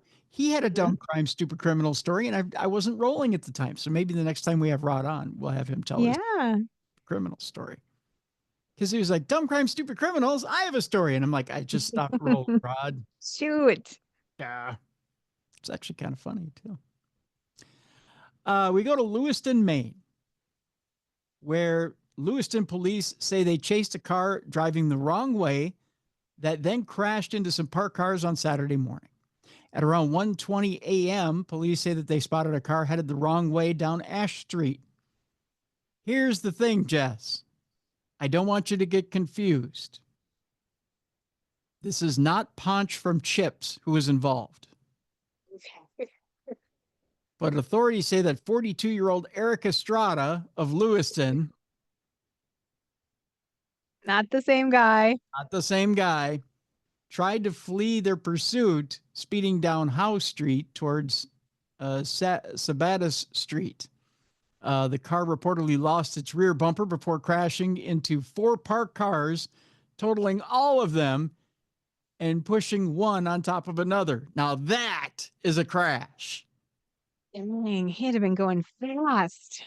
That's right. Police say that Eric Estrada then left the car and tried to run away, but was quickly arrested. Estrada was reportedly taken to Central Maine Medical Center with minor injuries. Police say no one else was hurt.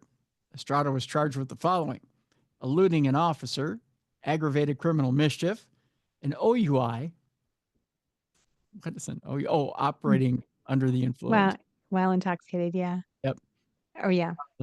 Operating without a license, driving to endanger, leaving the scene of an accident, criminal speed, and violating conditions of release. Estrada also received the following violations: wrong way on a one-way, seatbelt, failure to maintain control of MV, motor vehicle, failure to provide proof of insurance, and failure to stop at a stop sign. ×2, because once wasn't good enough. ×2. So there you go. Throw that book at him. Eric Estrada. Causing shit to happen. Yep. Troublemaker. That he is.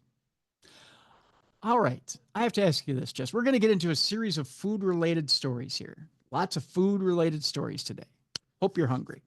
Is it going to make me not want to eat? Maybe by the time we get to the end of it. Yeah. Okay. I don't know. As I was putting them together, I got kind of hungry. Yeah. Oh, okay. Well, you've had some in the past that made me never want to buy food, like donuts or produce at the grocery store or cakes. Oh, there's one. Okay, there's one that happens at a restaurant. I'll tell you when we get to the restaurant. Okay, There's okay. one related story that Brace myself. grossed me out. Yeah. I'll tell you about it when we get to it. This one's kind of funny. A man's caught on video purposely knocking over a tray at a Miami seafood restaurant.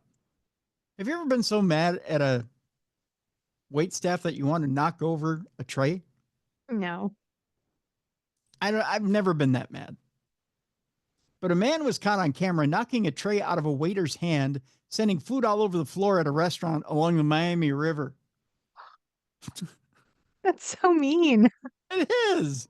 It's kind of an a-hole move, isn't it? You just Every time we go out to eat, I think I would hate to be a wait person. Like I would not want to serve people in a restaurant. I would just not like it. There's many jobs I could do. That is not one of them. So I'm always try to be really nice to them. Freaking hit the tray out of their hands full of food. That's so mean. Yeah, nobody deserves that. I don't care how mean they're being to you. No server deserves that. Luis Garcia, owner of Garcia's Seafood Grill and Fish Market, said, "My first response was anger. Garcia was outraged after his cameras captured a man deliberately slapping a tray with more than half a dozen plates full of food out of the hand of one of his servers.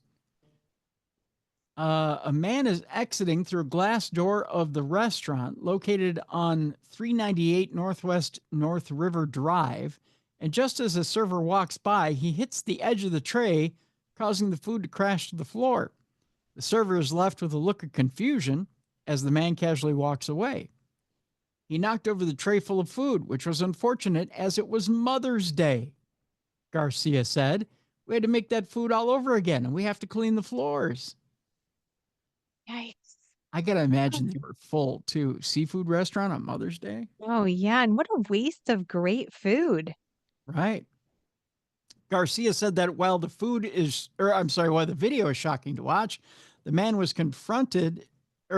first confronted his general manager, walking right past a line of families with Mother's Day reservations. There's a whole line of people waiting to get in, and he just walks right past him and wants to confront somebody. He literally walks up to our staff and kind of puts his chest out, which is uncalled for, Garcia said. A video from the restaurant patio shows what Garcia said is the man demanding to be seated, and as his general manager begins calling the police, he's followed as he tries to avoid a confrontation after repeatedly asking the man to leave. When he was approached, he got aggressive, Garcia said. While days have passed since the disturbance for Garcia's diners, he said he's worried the person may have been mentally struggling with something more. This type of behavior warrants that we find this person, Garcia said. Since the incident, Garcia said several people have been calling to tip his server. He also says he's fortunate none of his staff or customers were hurt. Anyone who recognizes the man in the video is asked to call Miami-Dade Crime Stoppers at 305-471-8477. I tell you what, we'll post this video as well, so you can watch the video and see what this man does. And maybe you recognize him. You can help out. There you go. All right, our next food story. There's fraud in different ways here, Jess. I find it hard to believe that someone could commit this kind of fraud against DoorDash, but it's happened. Okay. A California man admits to scamming DoorDash out of $2.5 million using fake deliveries. What? Yeah. That's a lot. That's a lot of money. A former delivery driver has pleaded guilty to conspiring with several others to steal over $2.5 million from DoorDash. I believe it is Chaitanya Reddy Devagiri is what it is. Devagiri, who is 30 years old of Newport Beach, California, pleaded guilty on May 13th to one count of conspiracy to commit wire fraud, according to the U.S. Attorney's Office for the Northern District of California. Prosecutors say Devagiri admitted to working with three others and a former employee of DoorDash in a fraud scheme that targeted the company between 2020 and 2021. In the scheme, the group caused DoorDash to pay for deliveries that never occurred, according to prosecutors. Prosecutors said the scheme resulted in more than $2.5 million in fraudulent payments. Devagiri was arrested and indicted alongside with, I believe this is Manaswi Mandadupu, who is 29 years old, Matthias Duarte, who's 29, and Hari Vasmi Ann, who is 30. And in October of 2024, according to prosecutors, all four were charged with a single count of conspiracy to commit wire fraud. Mandadapu pleaded guilty to the charge on May 6th. Prosecutors said Duarte and Ann previously pleaded not guilty and are scheduled to appear in court on July 22nd. The former DoorDash employee involved in the scheme, Tyler Thomas Bottenhorn, was charged in a separate indictment in September of 2022 and pleaded guilty to conspiracy to commit wire fraud in November of 2023, according to prosecutors. Devagiri is expected to appear in court for a status hearing on September 16th, according to prosecutors. He faces a maximum statutory penalty of 20 years in prison and a fine of $250,000. Whoa. Yeah. So you want to know how they did it? I'll just tell you briefly, because this is crazy. They manipulated the software. Okay. So DoorDash would, of course, you order on the app and then they bring you your food, right? So drivers who work for the company fulfill those orders by picking up ordered items from restaurants and other merchants and deliver them to customers. So according to an indictment, which was unsealed in 2024, the group worked together between 2020 and 2021. During that period, Devagiri, along with the other three, created multiple fraudulent customer and driver accounts with DoorDash. The group used the fraudulent customer accounts to place high-value orders from restaurants across Northern California, including Santa Clara County. They then utilized an employee's credentials to access DoorDash's computer system and software. The indictment further alleged that the group used computer systems to manually reassign DoorDash orders placed by the fraudulent customer accounts to their driver accounts. Prosecutors said Devagiri then would report the orders had been delivered on the driver accounts when they had not, and manipulated the software to prompt DoorDash to pay the driver accounts for the deliveries that had never occurred. Interesting. Hmm. So you're manipulating two different ends.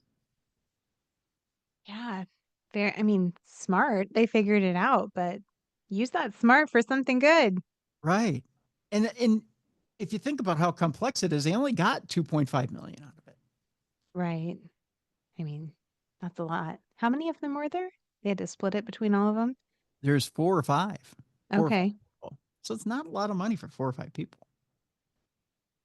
When you think about how complex everything is. Right. Yeah. Well, and now they're going to pay for it. So not worth it. No. Devagiri, by the way, also used the DoorDash software to change the orders from complete statuses to in-process statuses and reassign the orders to deliver, or rather to driver accounts that the group controlled, according to the indictment. Prosecutors said Devagiri repeated this process, which took less than 5 minutes, hundreds of times for many orders. In total, the group stole over 2.5 million and received payments through bank accounts controlled by Devagiri, Madadapu, Duarte, and Ann, according to the indictment. Interesting stuff. I mean, it's, with any technology, Jess, you have fraud, right? Right. But this is high-tech fraud probably at its best, right? Yeah. Yeah. And seriously, impressively intelligent to figure it out. Yeah. Yeah. But geez, think of what you could do with that brain if you can figure out how to do bad things, figure out how to do something good with it.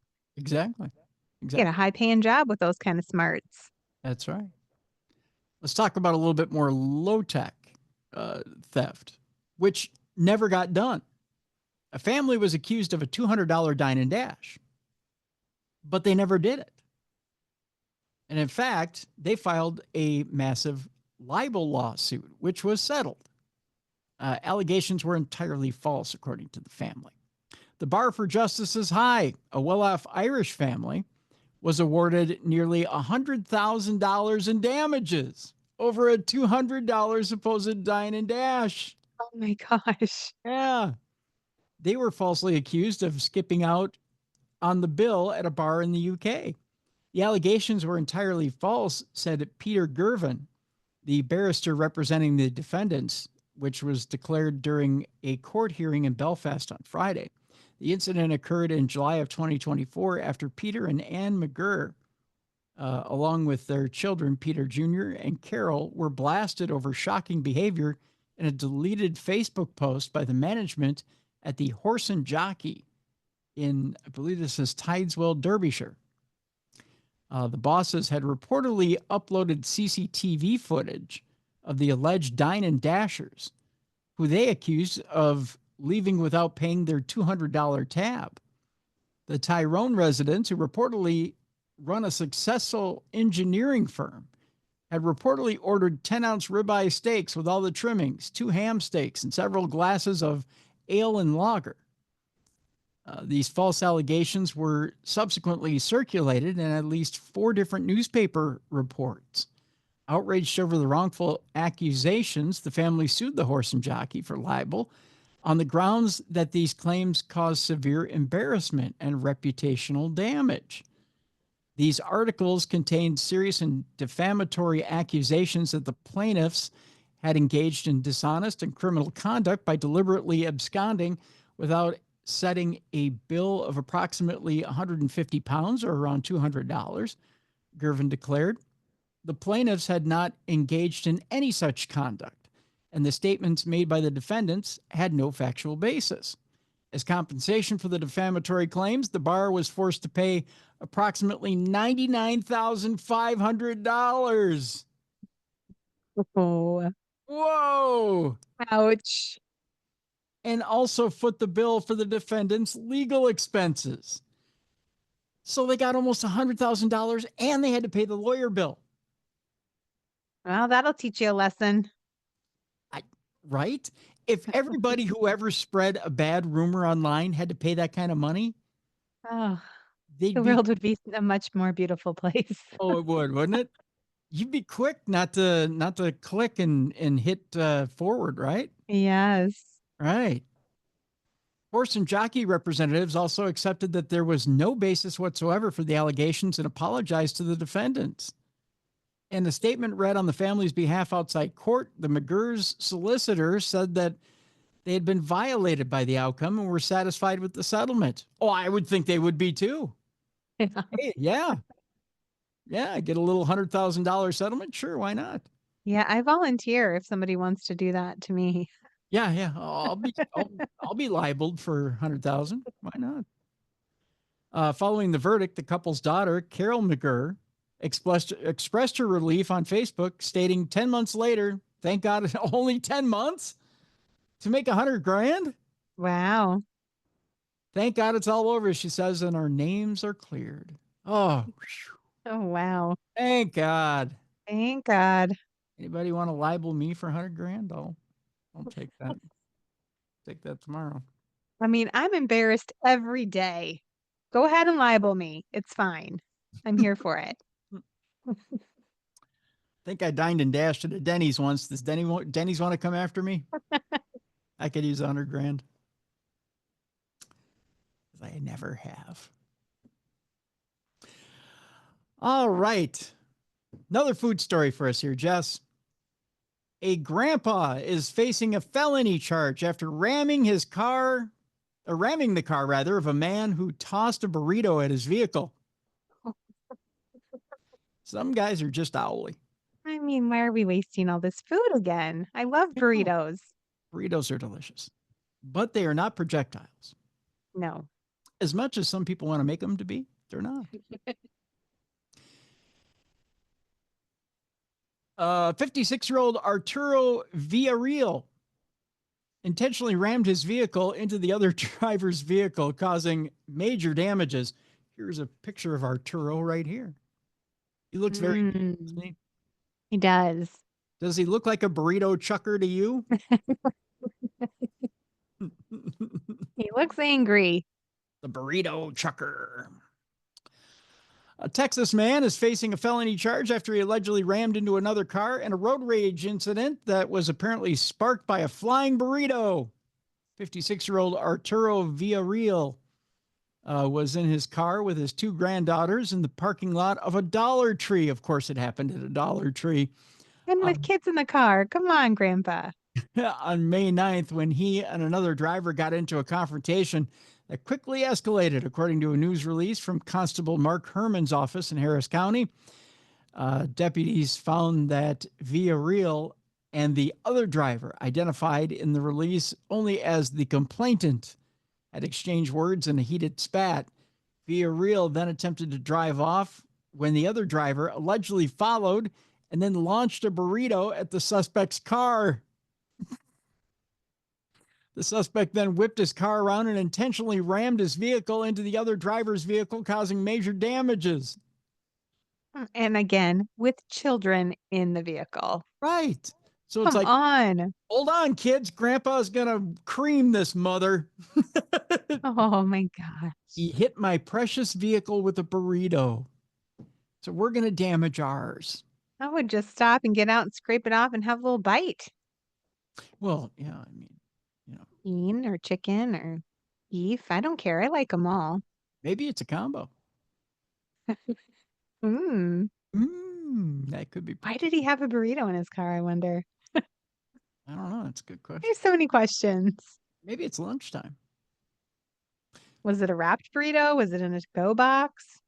Oh, yeah. Was it just a naked burrito with no casing? I mean, just, no box, no wrapper, nothing. Just a burrito bowl.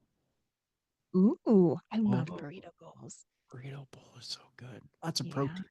Lots of good protein. Villarreal was booked into the Harris County Jail on a felony charge of aggravated assault with a deadly weapon. His bond was set at $7,500. Plus, he's got to fix his vehicle. And explain it to his grandchildren's parents. You know how mad I'd be at my mom or my dad. Grandpa lost it. Sorry. I can more imagine my mom doing this than my dad, but I would be angry at either one. Your mom would go off like that. She'd be like, Oh, yeah, my mom gets a little of the road rage, and she's like 5 foot tall, like 100 pounds. She's just like this little, and she drives a giant truck. that figures. The little woman in a big truck with the big Yeah, attitude. with the big attitude. Yep, don't mess with her. The other driver was not taken into custody despite throwing the burrito. Assault with a deadly beaner. Because it did not cause any damage. The burrito didn't cause any damage. What about peeling the paint? What if there's hot sauce in the burrito? Or even the grease, from the Yeah. from the beef or whatever. Right.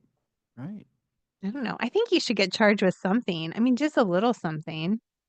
You would think, but I guess Yeah. not.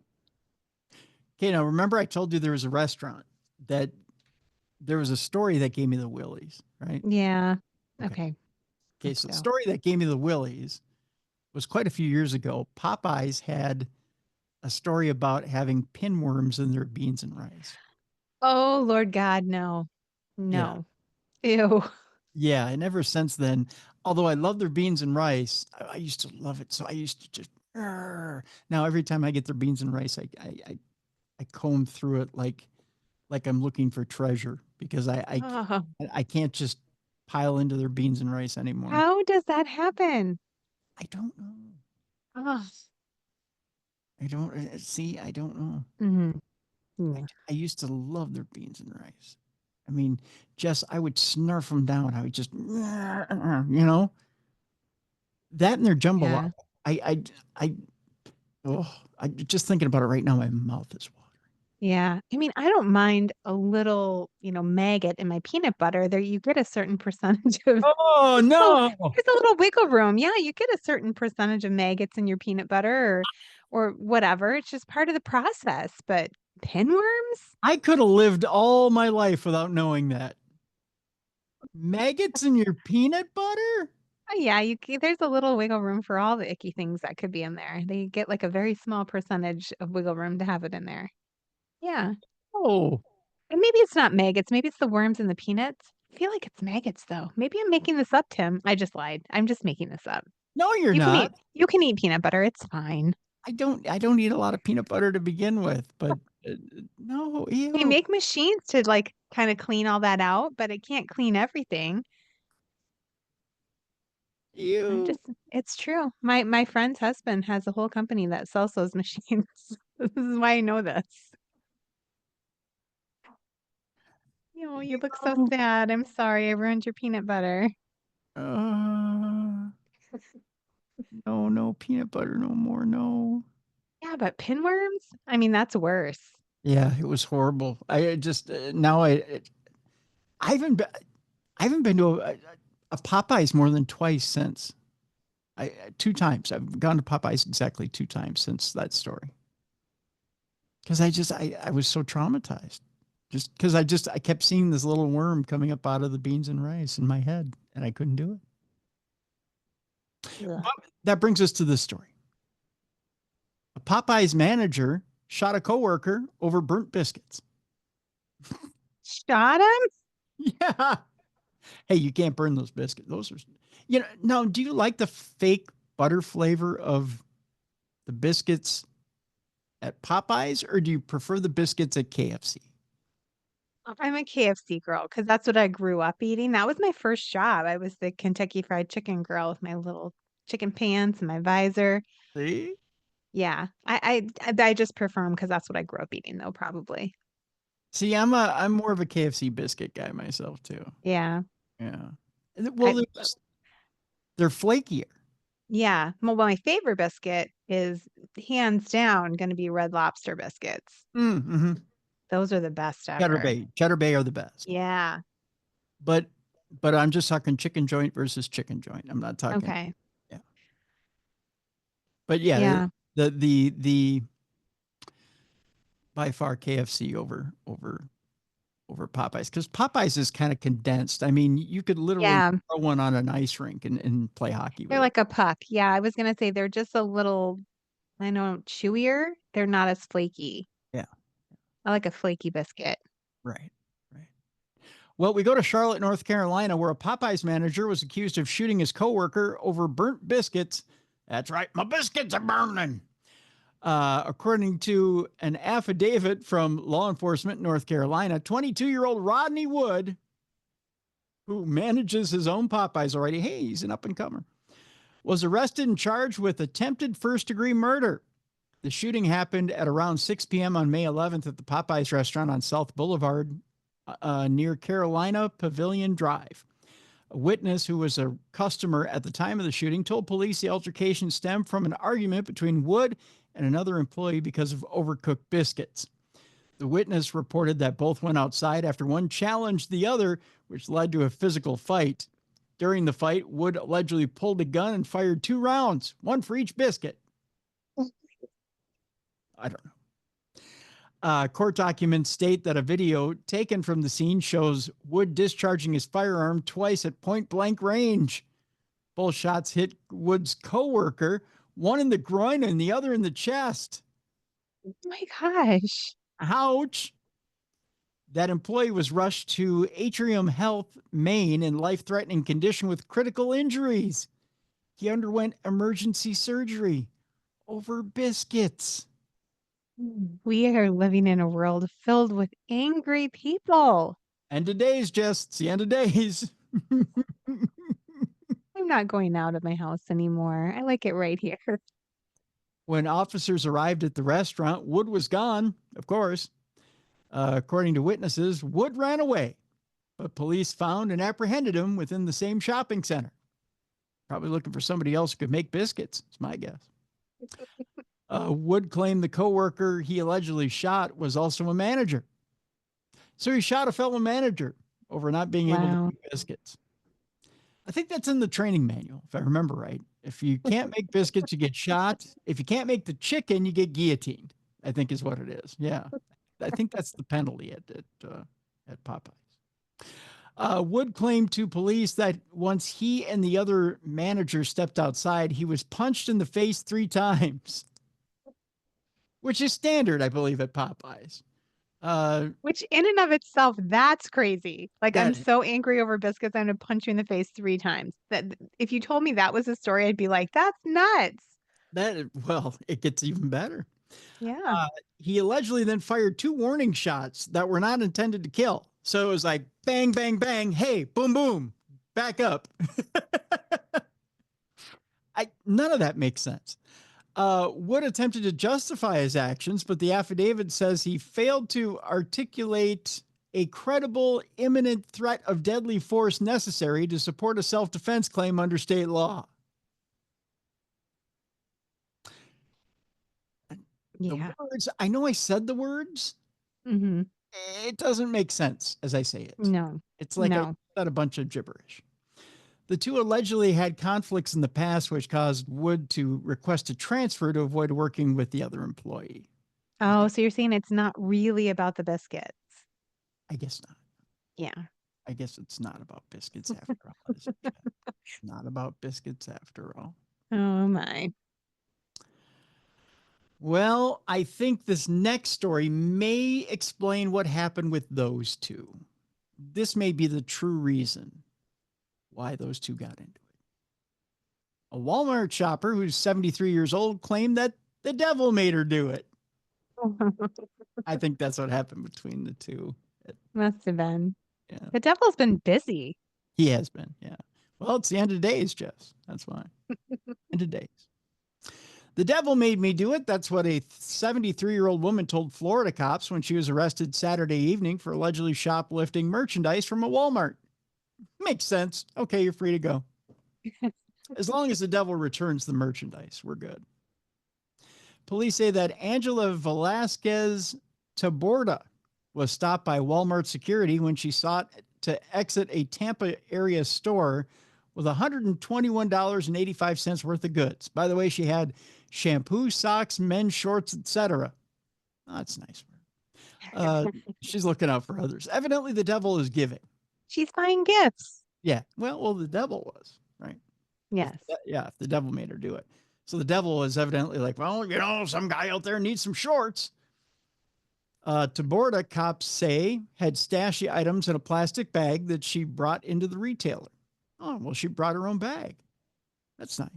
I think you get like 5 cents off when you bring your own bag.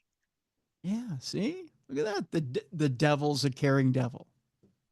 And recycles.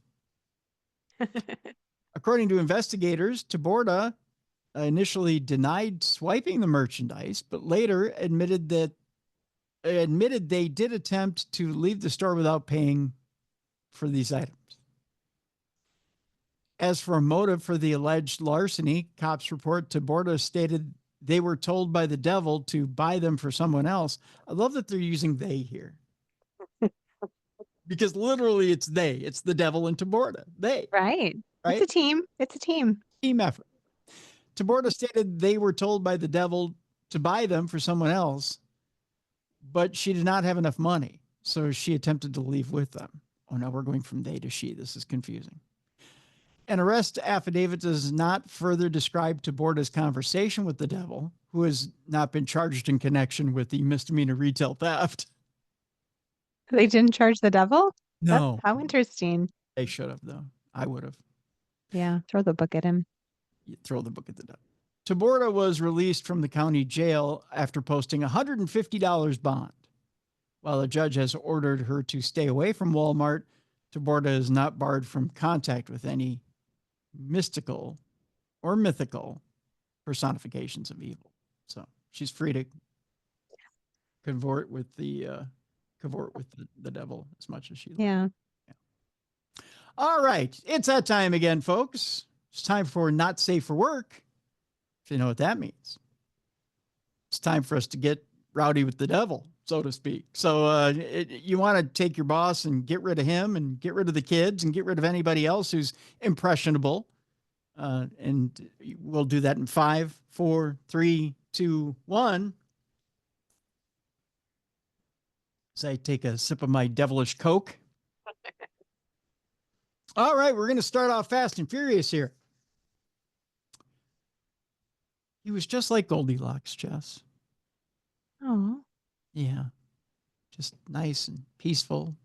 A nude intruder was found sleeping in the bed of an Echo Park home after ransacking it. Not nude. Yeah, got to get naked if you're going to ransack this house. Some people just like set it on fire after they take them out. Yuck. Not only was it ransacked, it smelled like ass. Who gets naked to ransack a house? I feel like you could hurt yourself. Right? There's plenty of sharp objects everywhere. You don't know where stuff is placed. Why are you throwing stuff around? You might accidentally hurt yourself. I don't know. Right. Why are you getting nude to do this? I don't know. And of course, I'm sure it's a guy who got naked. Let's find out. Yeah. An Echo Park resident made a disturbing discovery over Mother's Day weekend. Of course, it happened on Mother's Day weekend.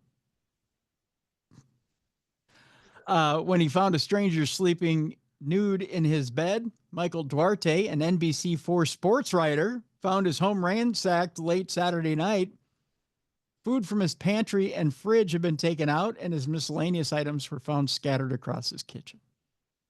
My first thought was, did some wild animal come into my home and damage everything? Yep. You're close. Yeah. Upon closer inspection, the homeowner noticed the glass of his back door had been smashed and used as a means to break in. While surveying his home, Duarte took a look into his bedroom, and guess who he saw?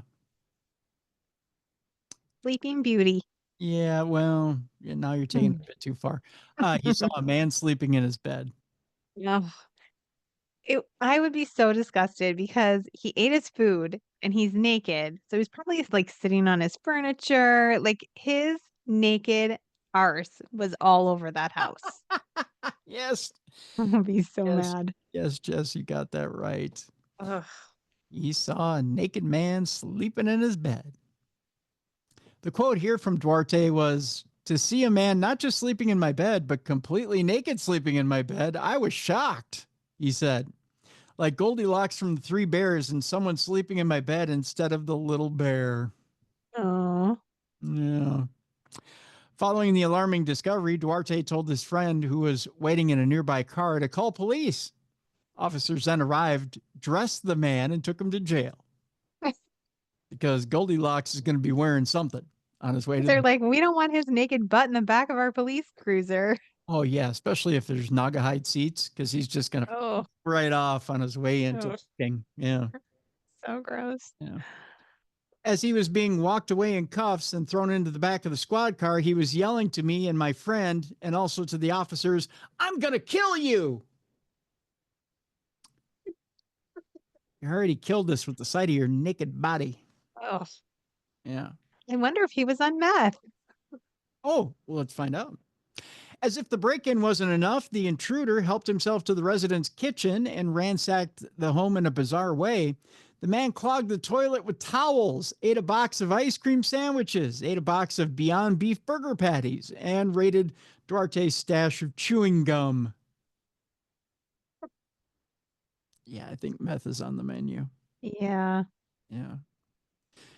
I had a fresh pack with 60 inside unopened, he said. He opened it up, chewed all of them, and then spit a big wad of gum about the size of a softball. Yeah. Who does that? Crazy meth head.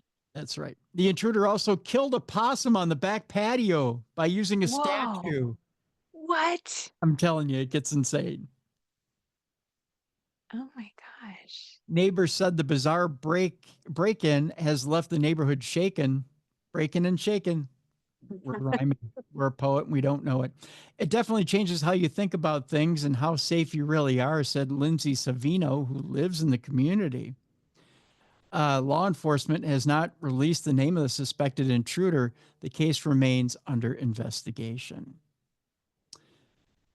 Yikes. That is scary. I mean, because you can have everything locked up, but if you have a glass slider door, people can break it. Yeah. Did I ever tell you about the time my parents caught a guy on their camera in the back of their house and he had like a baseball bat with like nails hammered into it that he was bringing up on their back porch? I'm assuming to break into their house through the window. No. Yeah, it was crazy. And it woke my mom up because she wakes up for everything. And of Yeah. course, my dad got his shotgun. Next thing you see, and the floodlights all turn on, they're motion activated. The next thing you see on the camera is my dad out there in his underpants with a shotgun. Surprise! And you can almost hear the words. You can see his mouth going. Know what he was saying. Oh, yeah. You Well, better run. At that point, the adrenaline's flowing. Oh. I'd have- Yeah, and when we watch the video, I'm like, that is freaking scary. If you didn't have, alarm systems on your house and it didn't wake them up, what was he gonna do? He was gonna break into their house with that thing. Yeah. Yeah. That's scary. That is scary. Oh, my God. Speaking of breaking into things, we have another break-in story. Okay. It's a twofer today, Jess. Is it this another naked one? Maybe. Yay. I'm going to show you a picture. Okay. Ready for this? Take a look at this guy. Oh, was this the naked man?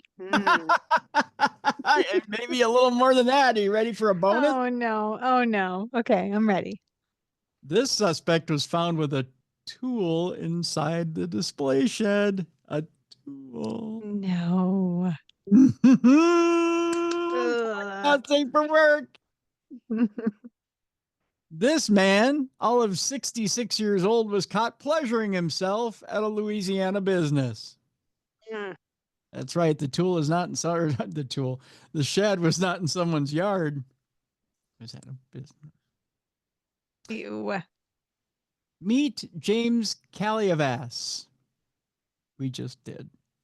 The 66-year-old Georgia man was arrested Sunday for obscenity after police discovered him pleasuring himself inside a display storage shed at a Lowe's home improvement store in Louisiana. Why? He couldn't wait to get home, Jess. He just said, "Hey, there's a display shed at Lowe's. He's like, this shed is sexy. Yeah. Look at the shape Mhm. on that shed.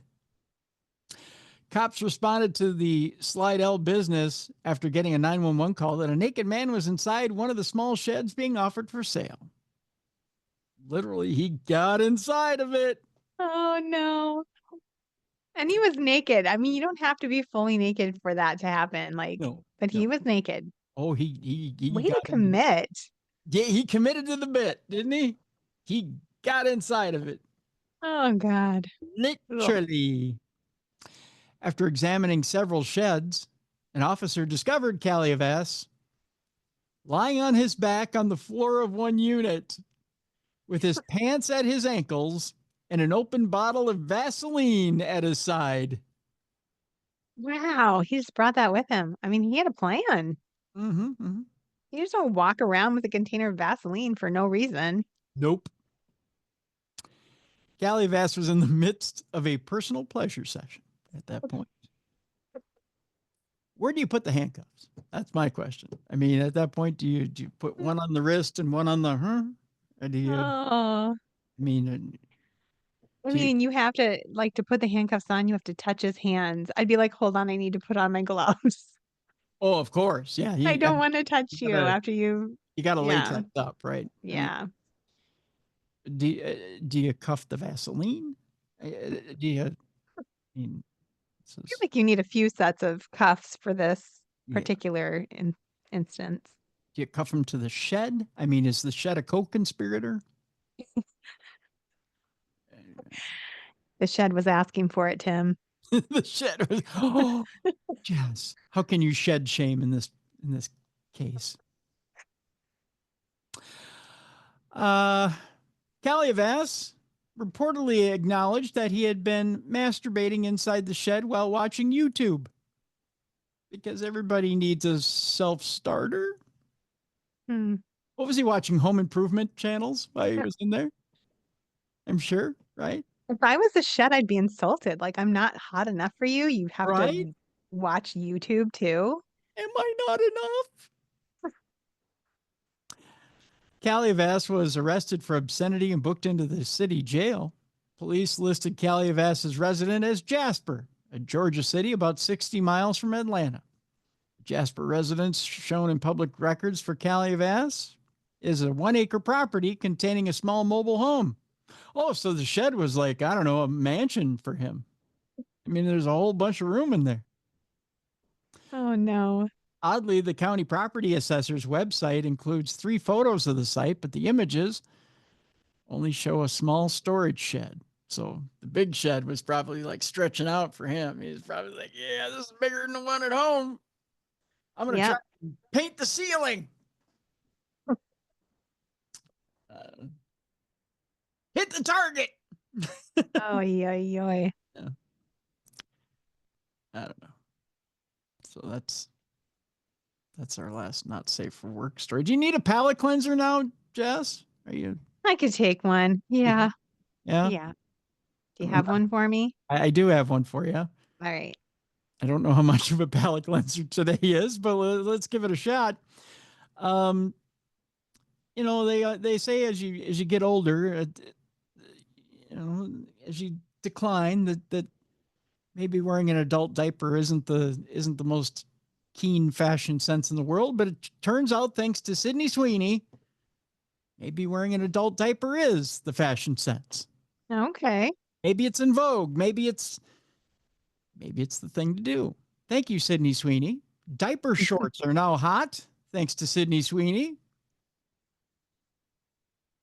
But are the butt of jokes online.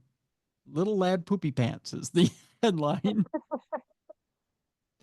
Believe it or not, fashion plates are poo-pooing these poofy pants. And I'm going to show you the if I can here, because there's an ad in the way and I can't get rid of the ad for some reason. I never can on these sites. I don't know what the deal is. Oh, here we go. Here is the new trend, Jess. There you go, right there. Okay. These are And diaper shorts. well, why is she wearing diaper shorts? She's like in the prime of her life. She doesn't need diaper shorts.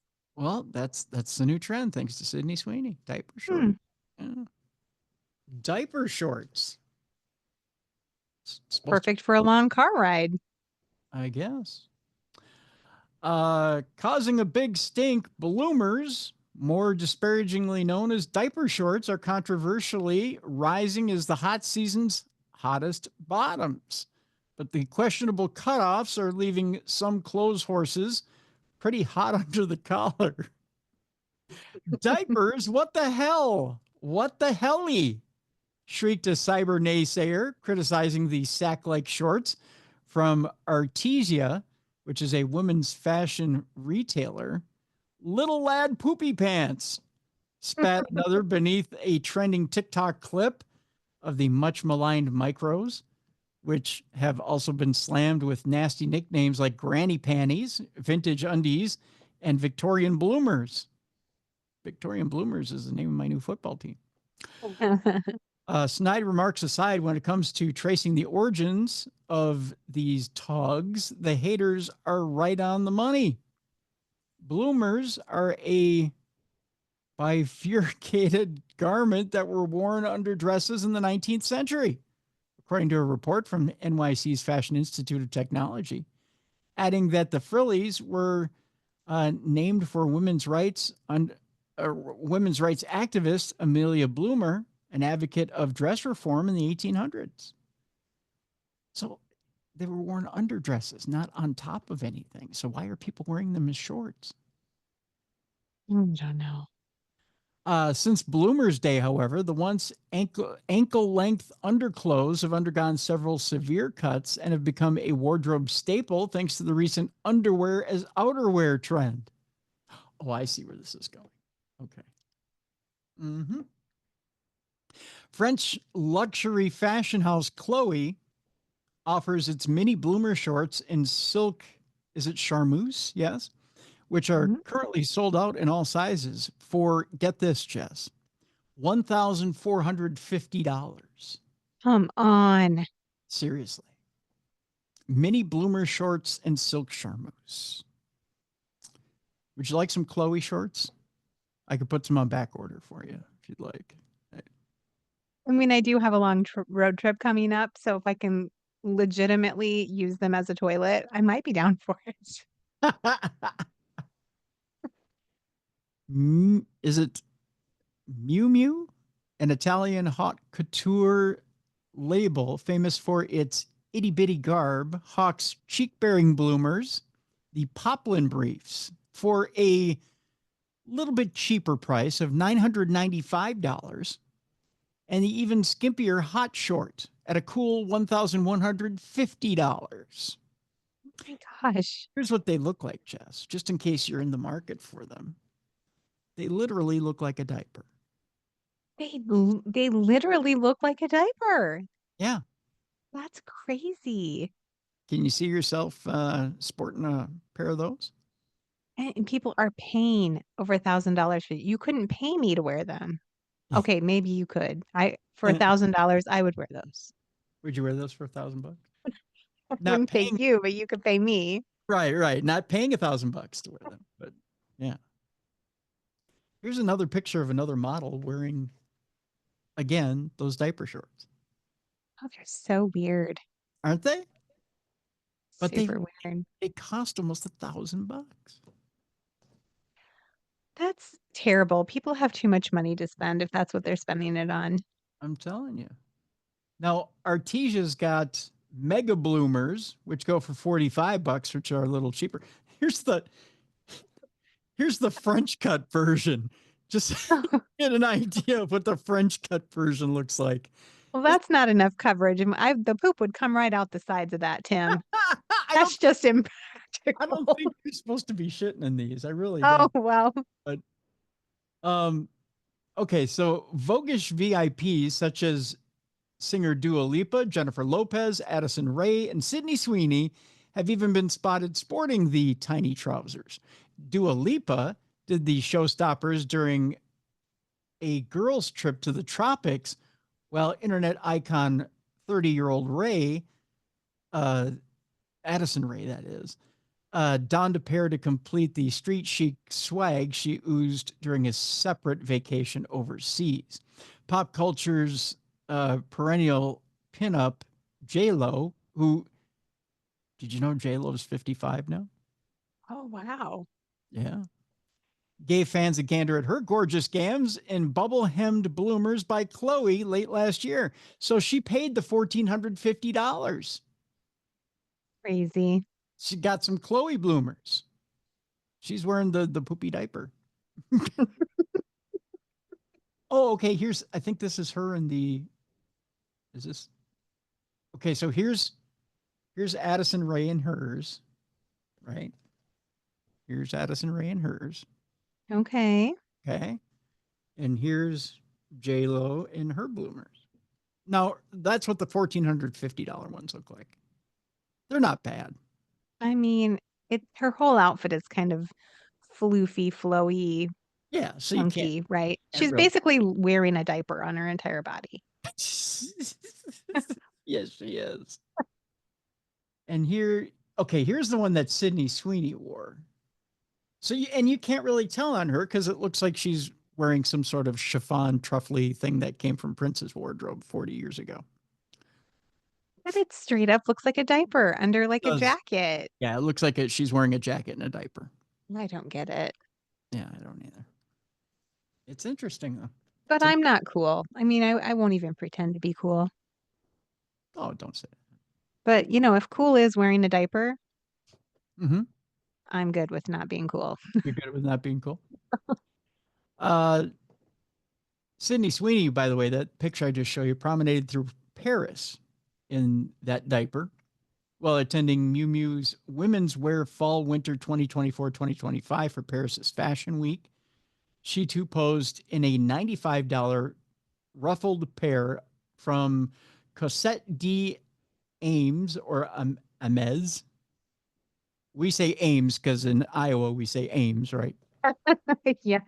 Yeah. At the 2025 Stagecoach Festival in April. The diaper vibes notwithstanding, everyday tastemakers are loving the look too, supposedly. Tegan, I believe this is Osbaldiston, a Big Apple-based content creator, proudly profiled in the baggy bloomers online, hoping to stylishly change the minds of detractors who say the shorts aren't cute. Oh, this is you, Jess. Saying the shorts aren't cute. Vanessa Gerstner, however, hopes the bottoms continue to leave trolls peeved. Here's the quote: "Here to piss some people off again with my diaper shorts." The virtual trendsetter teased as she slipped into the briefs in blue. "I'm here to disrupt," Gerstner spat, "and not look like everybody else." Well, that's fine. Put on your diaper and go prance around. I mean, it definitely doesn't make me mad. I mean, No. Doesn't make me mad either. It just looks like you got a diaper full of shit as you walk around. Does that make me old? no, it doesn't. It makes you sane and logical. Okay. All right. It just gives me Midwestern sensibilities. Is that what that? I feel like this spans across all states where we're all scratching our heads going, why? I don't know. I don't know. Hmm. I don't know. I don't know. I don't know. I don't know anymore. Weird. All right. Well, that'll do it for today for Dumb Crime, Stupid Criminals. And that was your palate cleanser. Every once in a while, the palate cleanser makes no sense. You know what I mean? It just takes you in a different direction. So you're not thinking about the other stuff. Well, yeah. I mean, I have some diapers upstairs from my dog because at the end, my big boy, Indiana Jones, he was having a hard time with stuff. So he had I'm like, this is what it looks like to me. I'm going to start wearing them. There you go. Well, I'll post it online. you'll be in fashion. There you go. You'll be fashion. Not just a diaper, a doggy diaper. Next level. There you go. You will be haute couture, my friend. Just saying. Oh, Lord. Oh, Lord. Well, let's see. What do we got coming up this week? Supernatural News tomorrow with Mally Fox. And then, I get to tease Thursday. Thursday, we'll have a look into an event going on in the Midwest later this summer.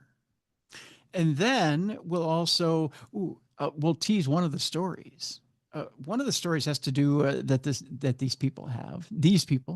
Multiple people being on the show this week.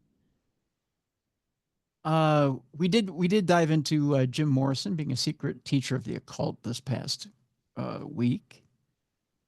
One of the stories that our guests have, and they have multiple stories, multiple paranormal stories this week. One of them has to do with a rock singer and a brush with the occult. That's all I'll say. Just one of the many stories they have. They have a lot of different stories we'll talk about. But they'll also be promoting an event going on in the Midwest this summer. So Very cool. But a lot of different paranormal stories coming up for you this week on Thursday. So those are my fave. We'll have more tomorrow. So yeah. And a new theory in the paranormal for investigators. So that coming up as well. Lots of good stuff. Yeah. Yeah, lots of good stuff. So anything new in your world? I know you've got new books that are about to come out, right? Yep. In August, I have 4 books coming out in August. So prepare yourself to buy those. I don't know. All right. And then we have a link as well, and because they're on their pre-sale right now, right? Yeah, they are in pre-sale right now. They are. And you can still get some of the other ones too. And I can do signed copies. If you want a signed copy, you can shoot me a message, and I'm pretty good at getting back to you and getting those sent out to you. Okay.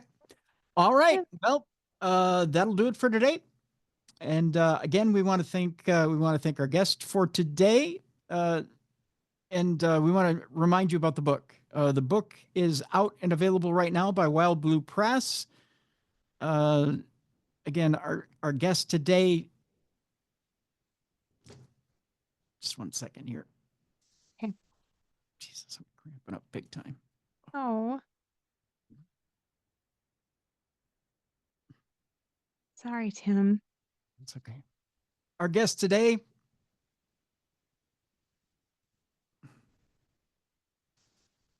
Give me a second. Oh, I got to stand for.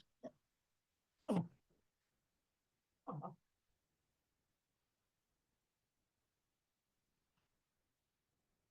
I can do it. Oh. Let's go back. Okay. We'll get through this outro and then we'll end. I'm sorry. I wish there was something I could do to help. Okay, let's get through this. Our guest today, Rod Sadler. The book is Depraved Obsession. It's available right now by Wild Blue Press. We have a link in the description of this program. Be sure to go get it right now. Okay, that'll do it for today. Thank you for listening and watching the best in true crime podcasting. For Jessica Freeberg, I'm Tim Dennis. We'll see you tomorrow right here on True Crime Tuesday. For more audio and video archives of True Crime Tuesday, intriguing content, and cool swag, check out darknessradioshow.com. The executive producer of True Crime Tuesday is Troy Palmer. If you enjoyed today's show, make sure you like and subscribe. Thank you for watching. Be sure to join us tomorrow for supernatural news and pair a share with Mally Fox.